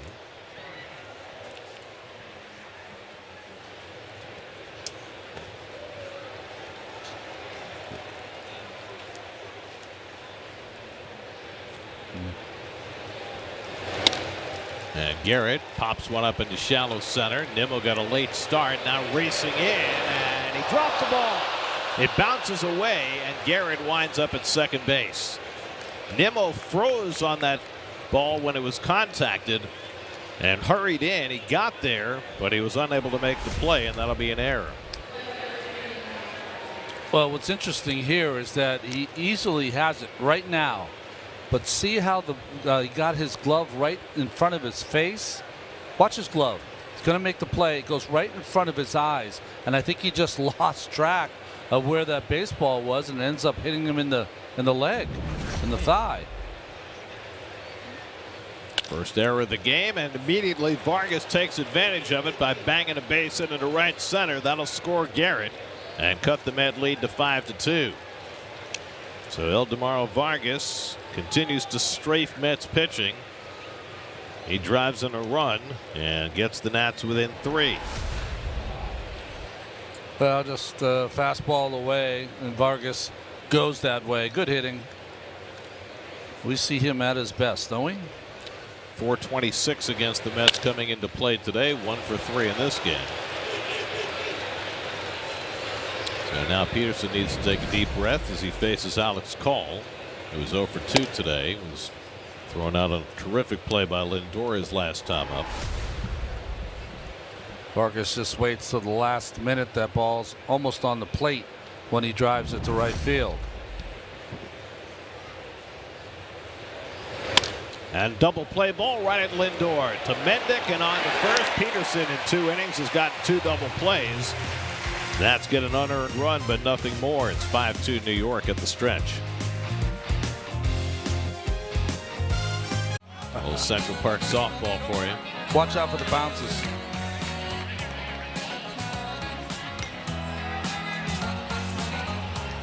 Have you ever been there and watched some of these games, especially like the Broadway folks? They have their own league. They take it very serious. Very serious. Francisco Lindor is in extended conversation with Vic Carapazza after what we showed you that preceded his ground out his last time up. Trying to reach a meeting of the minds. I think Lindor's right. I think Vic Carapazza made a mistake there. But, you know, these home plate umpires, I do have to say, they've been quite seamless, haven't they, Gary, with this pitch timer They've got a lot stuff all season long. A lot on their plate. Yeah, they've done a great job. Stone Garrett out in left field, and Amos Willingham coming in to replace Joe LaSorsa. Garrett's in right field, baby, huh? Yep. Sorry about that. Willingham just recalled today with Rico Garcia going on the injured list. Been in 9 games with the Nats this year. Georgia Tech product. Oh, we're just getting to Lazy Mary. We're really relatively early in the 7th inning stretch process. Wow. We don't always get this, right? We can do sound up full on Lazy Mary. How about Gary producing? He knows all the lingo now. Second stanza. The first baseman, Pete Roll goal. Alonso. Every time I hear this, Yeah. I think that Lucas Duda is coming to bat. Oh, that's right. All along the watchtower was Lucas's walk-up music, and Pete's been using it. I'd like to know what Lucas is doing right now. Chilling. He was always chilling, quiet. Nice man. Please leave me alone. Just trying to hit homers. Funny thing about Lucas, you ever meet his parents? I have. Very Wonderful people. but very gregarious, talkative Yeah. people. Oh, yeah. And Lucas, of course, just the opposite. Sneaky, witty, but quiet. When your parents do a lot of talking, there's no spot for you. It's interesting. Most people I know with talkative parents, they follow the family mold. They do. Yeah. Oh, yeah. My house, no one says anything. I'm kind of like that when I'm away from the booth. Well, Jeff Passan is reporting that Jordan Hicks has been traded from the Cardinals to the Blue Jays. What? Blue Jays just put Jordan Romano on the injured list, so you can understand why they would need That's a legit. closer. Alonso's driven in 2 runs today. And he takes a slider out of the strike zone from Amos Willingham. Well, John Mozeliak said he was going to start selling, so he is on his way. It's a big piece. There's strike 3 called, so Alonso called looking at a 97-mile-an-hour fastball. 1 out. Injury report brought to you by Calvary Hospital. Well, I mean, at this point, Strasburg is just he's a cipher. He has barely pitched since the Nats won the World Series in 2019. He had his Robert Thompson moment, right? Robert Johnson moment, crossroads. Well, he also got a huge contract. Huge contract, but he went 5-0 in that postseason. Yes, he did. And I think 2 times games that the Nationals had to win. He was outstanding. I remember. Do you remember when he first came up and all the ballyhoo about watching him start a game? And I think every national channel had him. It was against the Pirates. He yeah. struck out 14 in 7 innings. I'll never forget that start. And then when he came to Citi Field and pitched against Matt Harvey, That's right. the chance of Harvey's better, Harvey's better.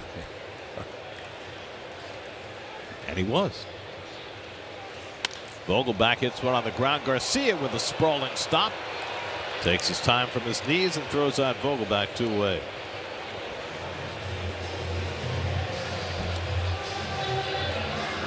Mets baseball is brought to you by Hint. Water with a touch of true fruit flavor. By your tri-state area Audi dealers and by AARP. 2 out and nobody on. Marcana coming up. So you were mentioning that the Brewers and Braves have had quite a battle this weekend. Marcell Ozuna just hit his 4th home run of the series to tie that game 6-6. He had 2 last night, another one today. Milwaukee in that series has taken the lead 5 different times. Each time the Braves have erased the lead in the next half inning. That's how relentless that team is. Marcell Ozuna, who started the season 5 for 55. Pulled toward the hole, and Canha's got a base hit. So Mark's terrific series continues. Now 5 for 12 in the 4 games. A 2-out single. Leg kick, foot down, all in a beautiful symmetry as he delivers that base hit to left. When the breaking ball stays up, it's got less spin on it. It's easy to read, and the good hitters pound it. There's Brett Baty, who's 1 for 3. Baty hit a pop fly single that fell into center field in the 3rd.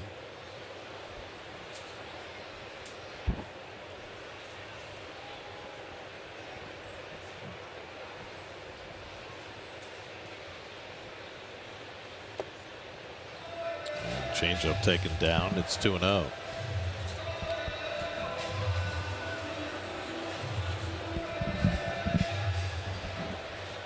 The Jordan Hicks deal is an interesting one because, you know, before this season, he was just a guy who threw hard.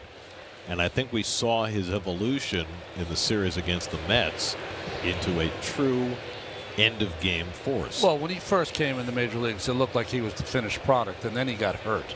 And coming back from being hurt, it took him a while to find his form again. But you're right. He looked on top of his game, especially here at Citi Field.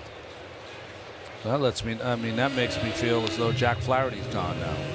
Well, what Mozeliak said yesterday was that Arenado would not be traded. Yeah. But he basically left the door open for everybody else to be traded. And it's ball 4, and so Baty draws a walk. And the Mets have 2 men on. Road ahead for the Mets, brought to you by your Tri-State Volkswagen dealers. Day off tomorrow, and then 2 hours after the trading deadline, the Mets will play in Kansas City Tuesday night.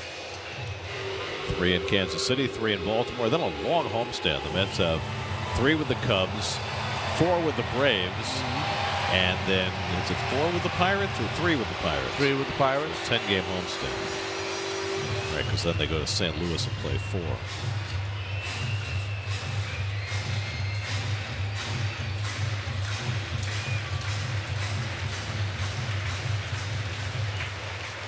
Here's Omar Narvaez, who drove in a run with a sac fly in the 3rd, 2 out and 2 on. And Willingham misses down for ball 1.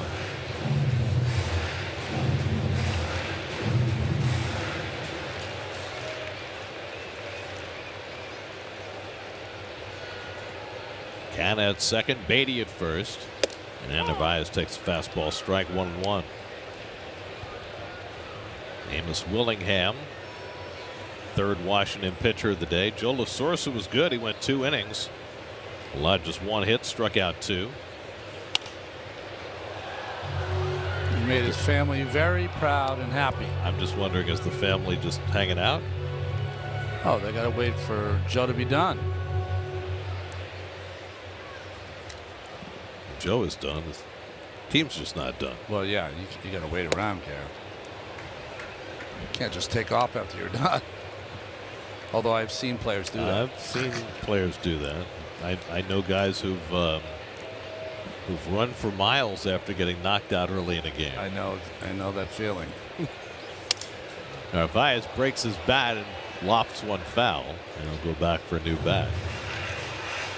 I'm trying to remember who it was with the Mets pitcher. Was it Pelfrey who got knocked out of a game and then just ran 10 miles before the game was over? It might have. I remember I got knocked out after 2 outs in the 1st inning in Cincinnati, and I got on the bike and I rode the bike until the game was done.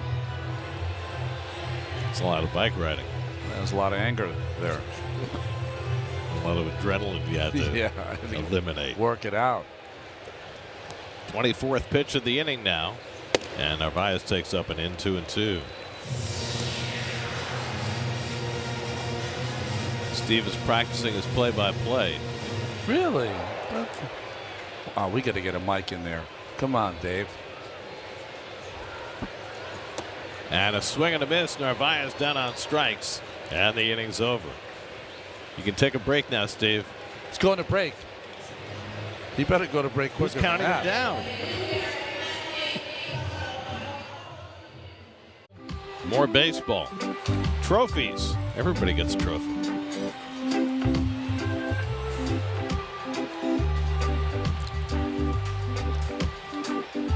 Silver Dancing Donuts. Raynham, that's Massachusetts.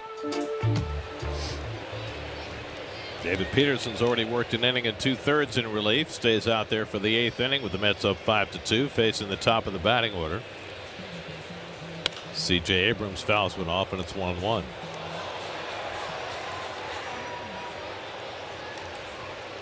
Abrams 2 for 3 today. Stole home as part of a double steal in the first inning for the first Washington run. And he's hit on the leg by the pitch. And so Abrams is on base for the 3rd time. Here's where it's worth noting. We talk often about how often the Mets get hit by pitches, and they lead all of Major League Baseball. They've been hit 73 times. Well, the Mets have now hit 55 batters in their own right, which is the most in the National League. No, the Mets are part of the problem, not the solution, as far as what I was talking about the other night about hit batters. Not intentional, and this is gonna irk the offensive players. But because, and I knew this was going to happen, but because of the equipment that you wear to protect yourself, and we don't want our players not being hurt, not being able to play, it has spawned this entire generation of players that don't have to get out of the way. Now, that was a typical example. Abrams got hit in the knee, right? He did not move his knee, and he got hit in the knee.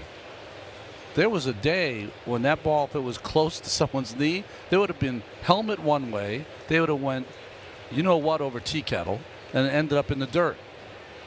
But that no longer happens. Very rarely see anyone get away from a ball unless it's head level. Right. Well, certainly some of the equipment has taken away some of the fear, but still getting hit on the hand or getting hit on the knee, that can hurt you. No, but I'm just saying it can hurt you. But we've got to the point where it produces batters that have no fear because they have protection. 1-2 to Candelario, and he takes a fastball high 2-2. If you did not have the equipment, you would see a different approach to the hitters when the ball came inside.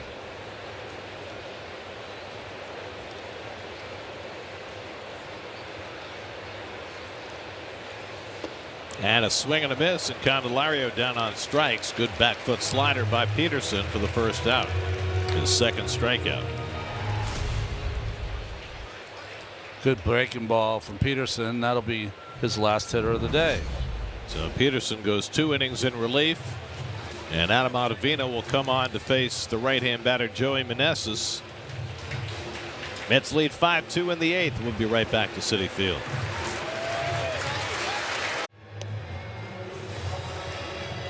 Today's starters brought to you by Dave's Killer Bread. Justin Verlander, another good start. 5 1/3, gave up just 1 run and 5 hits, the only run coming on a double steal. Trevor Williams, the former Met, did not have a good afternoon, gave up 5 runs in 4 innings. Verlander is in line for the victory. It would be his 250th career win. Adam Ottavino comes on with 1 out in the 8th to try and get him closer to that. Ottavino started the 8th inning in game 1. Got out of that inning helped by Candelario trying to stretch a single into a double, and he was thrown out at second. So he threw only a 6-pitch inning on Friday night. Joey Meneses is 0 for 3, struck out twice and flied out. Abrams takes off, and the Mets will let him go without a throw. It's his 3rd stolen base of the day and his 24th of the year. And we all know Ottavino has trouble holding runners, and Narvaez didn't even come out of his squat. Yeah, he opted more for the frame than he did for the throw. 1-1 to Meneses. And the slider, did he offer? He did not. 2 balls and a strike.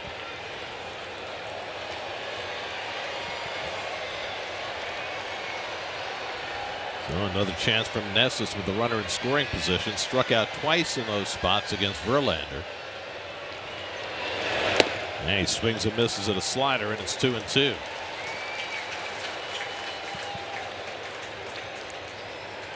David Peterson went 2 innings, gave up 1 hit and an unearned run. Responsible for the runner at second.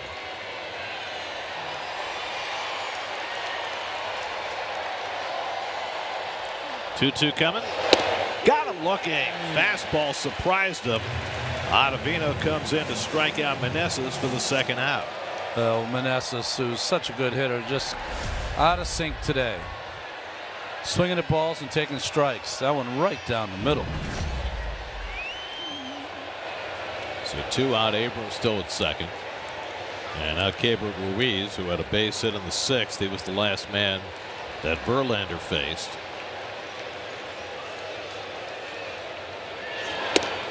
And Ruiz takes changeup for a strike.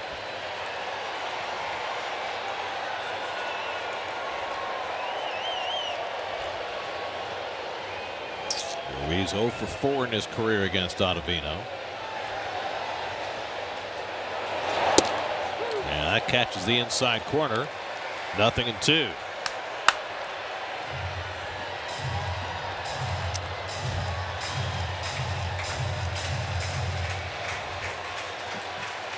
Ottavino trying to put the top of the 8th inning to bed.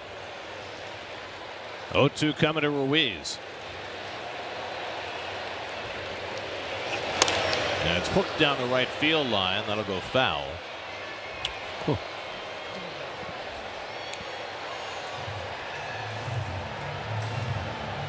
Matt Olson just hit a 2-run homer in the bottom of the 8th for the Braves. The 34 for Olson. He leads the National League in home runs with Alonso second. 35 now. 0-2 coming. And a ground ball. In front of it is Mendick. And he throws out Ruiz to end the inning. So Ottavino comes in, gets 2 big outs, keeps the Mets up 5-2. Little Miley Cyrus on the PA. Well, you got to get your TikTok in, Gary.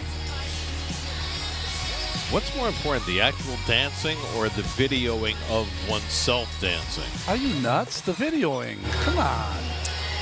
Where are you at? How come that guy's not videoing? Age. It's a generational thing. Just going to check his birth cert. That's all.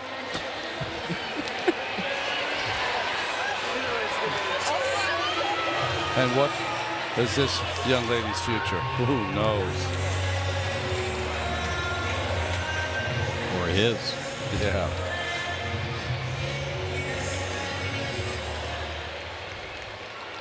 We're going to the bottom of the 8th inning. Corey Abbott is on to pitch for the Nats. Tommy Pham batting for Danny Mendick for the Mets. And Pham takes a slider for a strike. 0-1. Abbott pitching for the second time in this series through a scoreless inning on Friday night. And Pham lays off. A ball and a strike. Tommy homered last night, his 10th of the year. 3 for 8 in this series.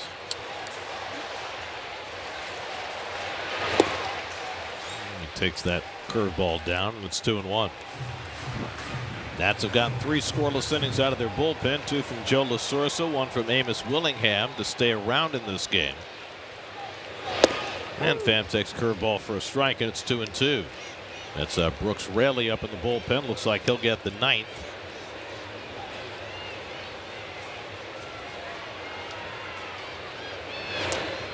And that goes to the backstop. 3-2. In the 9th, the Nats will have Garcia, Smith, and Garrett left, right due up. Nimmo on deck. Lindor behind him in the bottom of the 8th. 3-2 coming to Pham, and the curveball fouled off.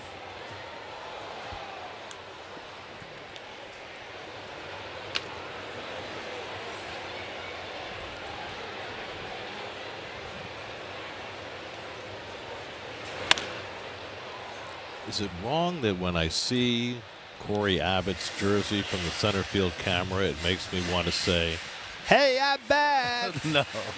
No, it doesn't make you wrong. Yeah.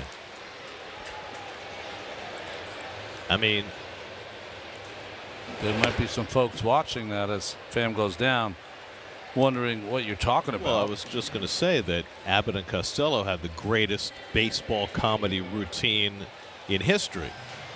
Who's on first? It's one of the best. The best. That's first. Who's on first? What's on second? I don't know. Is on third? No. If you did they write that, or I don't know. Okay. But if you're of a generation that has not seen Abbott and Costello do Who's on First, check out YouTube. Off the foot of Abbott, and that'll be an infield hit for Nimmo. And that was a kick save and a beauty, but he left the rebound, and Nimmo's aboard. Well, if you're going to hacky sack this, you got to hacky sack it a little harder over to Garcia. Catches the outside of his shoe, and a base hit for Nimmo. I think he was just trying to avoid it. He was. Brandon and Dominic having a laugh.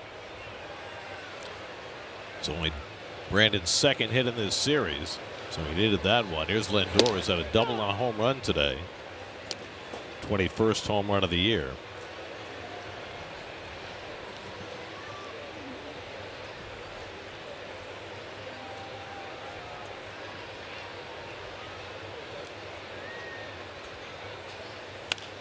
And check swing foul.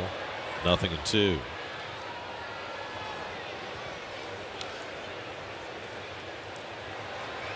First time that Who's on First was performed, it was on the radio in 1938. Wow.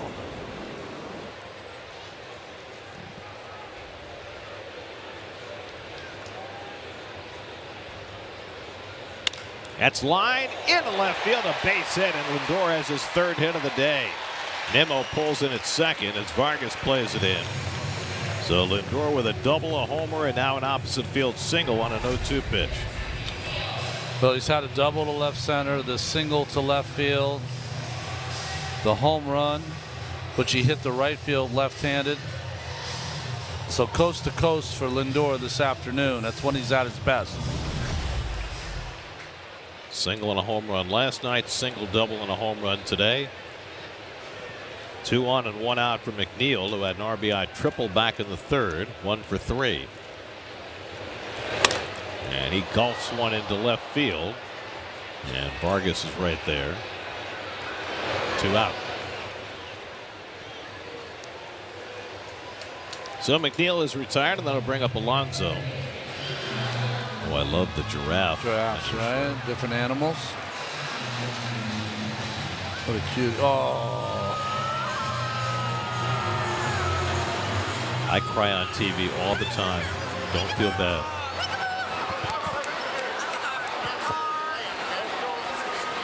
Is Al taking those shots? Alonso's driven in 2 runs today with a single and a sac fly. Well, apparently the Texas Rangers are not done acquiring starting pitching. After getting Max Scherzer in the deal yesterday, the ESPN is reporting that the Rangers are close to getting Jordan Montgomery from the Cardinals.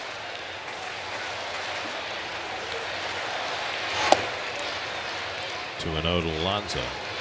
So the wheels are spinning. Trading deadline 50 hours away. Well, they don't really have to worry about their offense. Their offense is a juggernaut.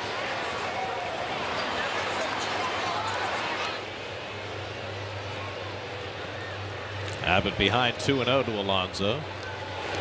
And that's in the dirt. Blocked nicely by Ruiz, 3-0. Oh, that's a beautiful block by Ruiz. You see how he kept his head down? There's a couple reasons why you do that. One is to make sure that you keep yourself as big as you can and to keep that ball in front of you. Second, you protect your throat by keeping your head down as opposed to looking up. 3-0 coming. That's too high, ball 4, and now the bases are loaded. So 2 singles and a walk. The Mets have loaded them up and a chance to create some distance in this game with Daniel Vogelbach coming up to bat.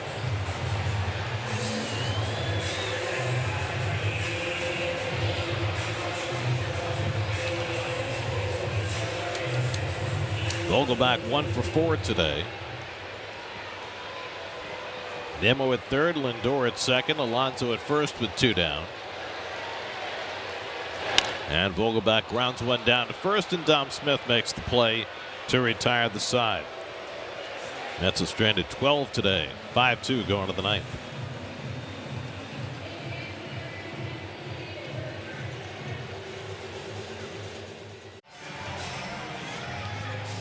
Brooks Raley will come on for the save opportunity in the 9th inning. Brooks has gotten all the 9th inning opportunities so far since the trade of David Robertson. Jeff McNeil moves to second base. Tommy Pham stays in the game in left field. Mark Canha moves to right field. Raley bidding for his 3rd save of the year. He got a save in the opening game of the series, then came in with a 4-run lead, a non-save situation in the 9th inning Friday, and now right back out there for the 3rd time in this series. Well, the lineup proposed that he would start against 2 left-handers, but Davey Martinez pinch hitting right away. Send up Lane Thomas to bat for Luis Garcia, which is pretty interesting because Garcia is an everyday player. Yeah, and you gotta get some guys on base. Thomas has some power. Got another left-hand hitter on deck in Dom Smith, and it looks like Dom's going to bat for himself. And then Stone Garrett, a right-hand batter. Thomas started the first 3 games of the series. He's gone 1 for 13 with 6 strikeouts. Raley, though, quickly falls behind him 2-0. When Thomas was out of the lineup today, it led to some immediate speculation as to whether he had been traded. His name has been bandied about a lot. But nope, still here.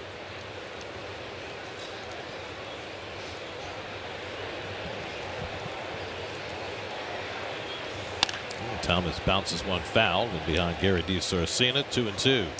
Wonder around baseball, I didn't see the schedule, if a lot of teams are off and right before the trading deadline, if we're going to see a lot of things happen tomorrow. I believe if you see names like Hicks and Scherzer and others, there's going to be a lot of stuff happen tomorrow. There are 10 games tomorrow. Okay. 10 teams are off. Strike 3 call, got him with the backdoor breaking ball.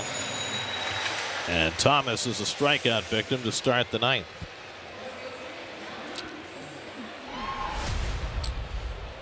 See where it catches on that play at all. Plenty of plate for Brooks Raley. Raley trying to finish off this game and get Justin Verlander his 250th career win. Here's Dom Smith, who's 1 for 3. Only one pitcher has ever gotten his 250th victory as a Met, and that was Tom Glavine, who also got his 300th win. 250 and 300 as a Met. Swing and a miss. 0-2 to Smith. Glavine got number 250 in 2003 against the Rockies 20 years ago.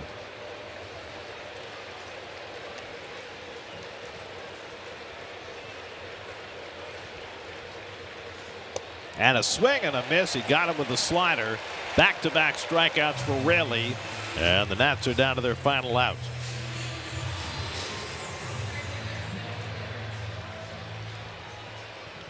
So that leaves it to Stone Garrett, who came up as a pinch hitter in the 8th, reached on an error by Nimmo and scored an unearned run.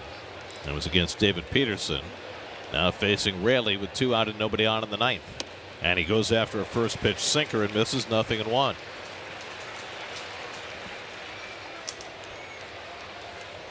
So off tomorrow. They'll be in Kansas City Tuesday night. That game starts 2 hours after the 6 p.m. Eastern Time trading deadline on Tuesday. And who knows exactly what this team is going to look like when they reconvene at Royal Stadium.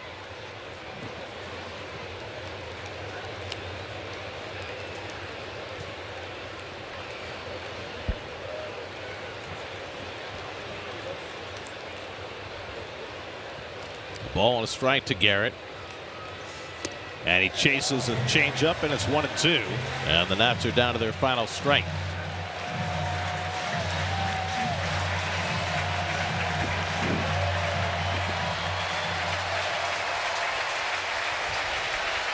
One-two coming.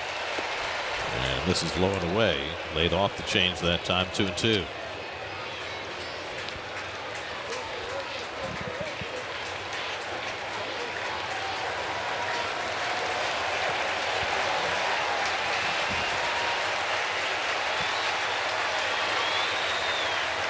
Two from Raley to Garrett.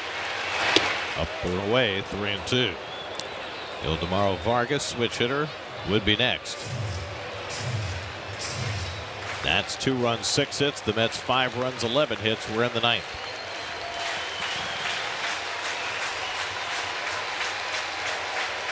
And Narvaez breaks the tension and heads out to talk to Raley.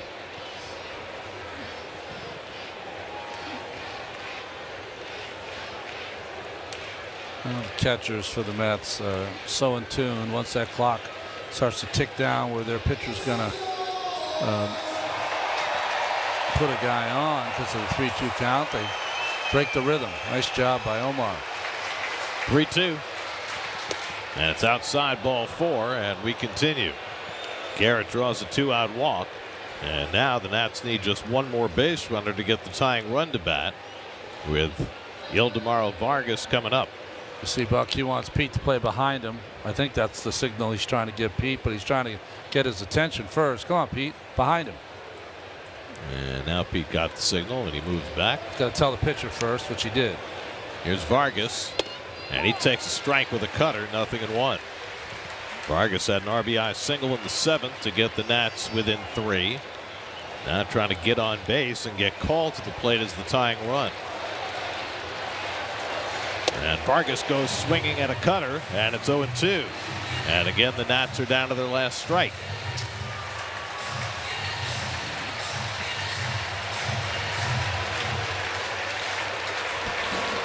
Oh-2 coming from Raley. And a foul tip held by Narvaez. Strike 3, and the ball game is over. Brooks Raley puts on the finishing touches. 250 victories for Justin Verlander, the most of any active pitcher, the second pitcher to reach 250 wins as a Met, as Verlander goes 5 1/3 for a milestone victory, and the Mets take 3 out of 4 from the Nationals as they win today 5-2. 47th pitcher ever to reach 250 victories, and at 250 and 138, he's got the 6th best winning percentage in the history of the game for pitchers that have won 250 or more. What an accomplishment. Congratulations to Justin Verlander, Lindor, and Alonso, the big stars offensively. Lindor homering for the 2nd straight day. Alonso 2 RBIs, reaches 75 runs batted in for the year, but the headline is Verlander with his status as a Met up in the air. He gets his 250th career victory on the final game in the month of July. The final game before the trading deadline for the Mets. The game summary brought to you by your local Honda dealers. Mets take 3 out of 4 from the Nats as they win today 5-2. More coming up from Citi Field in just a moment. 2 Mets take 3 out of 4 behind the slinging of Justin Verlander. What a thrill for us to be in this booth and watch someone prepare and deliver like Verlander has so far in the Mets uniform. 250 wins is just something, and he had it working. Pitch count was high, so he was only able to get into the 1 out in the 6th. But I remember talking to him early in the season when he was struggling a little. He said, I just got to get myself into shape. I got to pitch myself into shape. I can't throw enough. And he was right. He's gotten himself to the point where it's the top form right now. It's been an emotional weekend for this team. Yeah. The trade of David Robertson, the more surprising trade of Max Scherzer yesterday, and that certainly put everybody on edge as far as their status is concerned. And Verlander's part of that. Of course, he has a say in whether he stays or goes if the Mets present a deal to him. But got 48 hours now before the trading deadline for the Mets to not play. And I would imagine that if you're a player on this team, you have to be just on tenterhooks. Gary, yesterday's game, I described it as dazed and confused, the team. There's a seriousness that comes to Justin Verlander when he goes out to take his start. And, of course, more serious when he's going out there for 250 wins. I can't tell you, folks, how difficult it is to go and get 250 wins. What an accomplishment. It was indeed that, and only the 47th pitcher in history ever to reach that plateau. Mets win this game 5-2 to win 3 out of 4 in the series. More from Flushing in 2 shakes.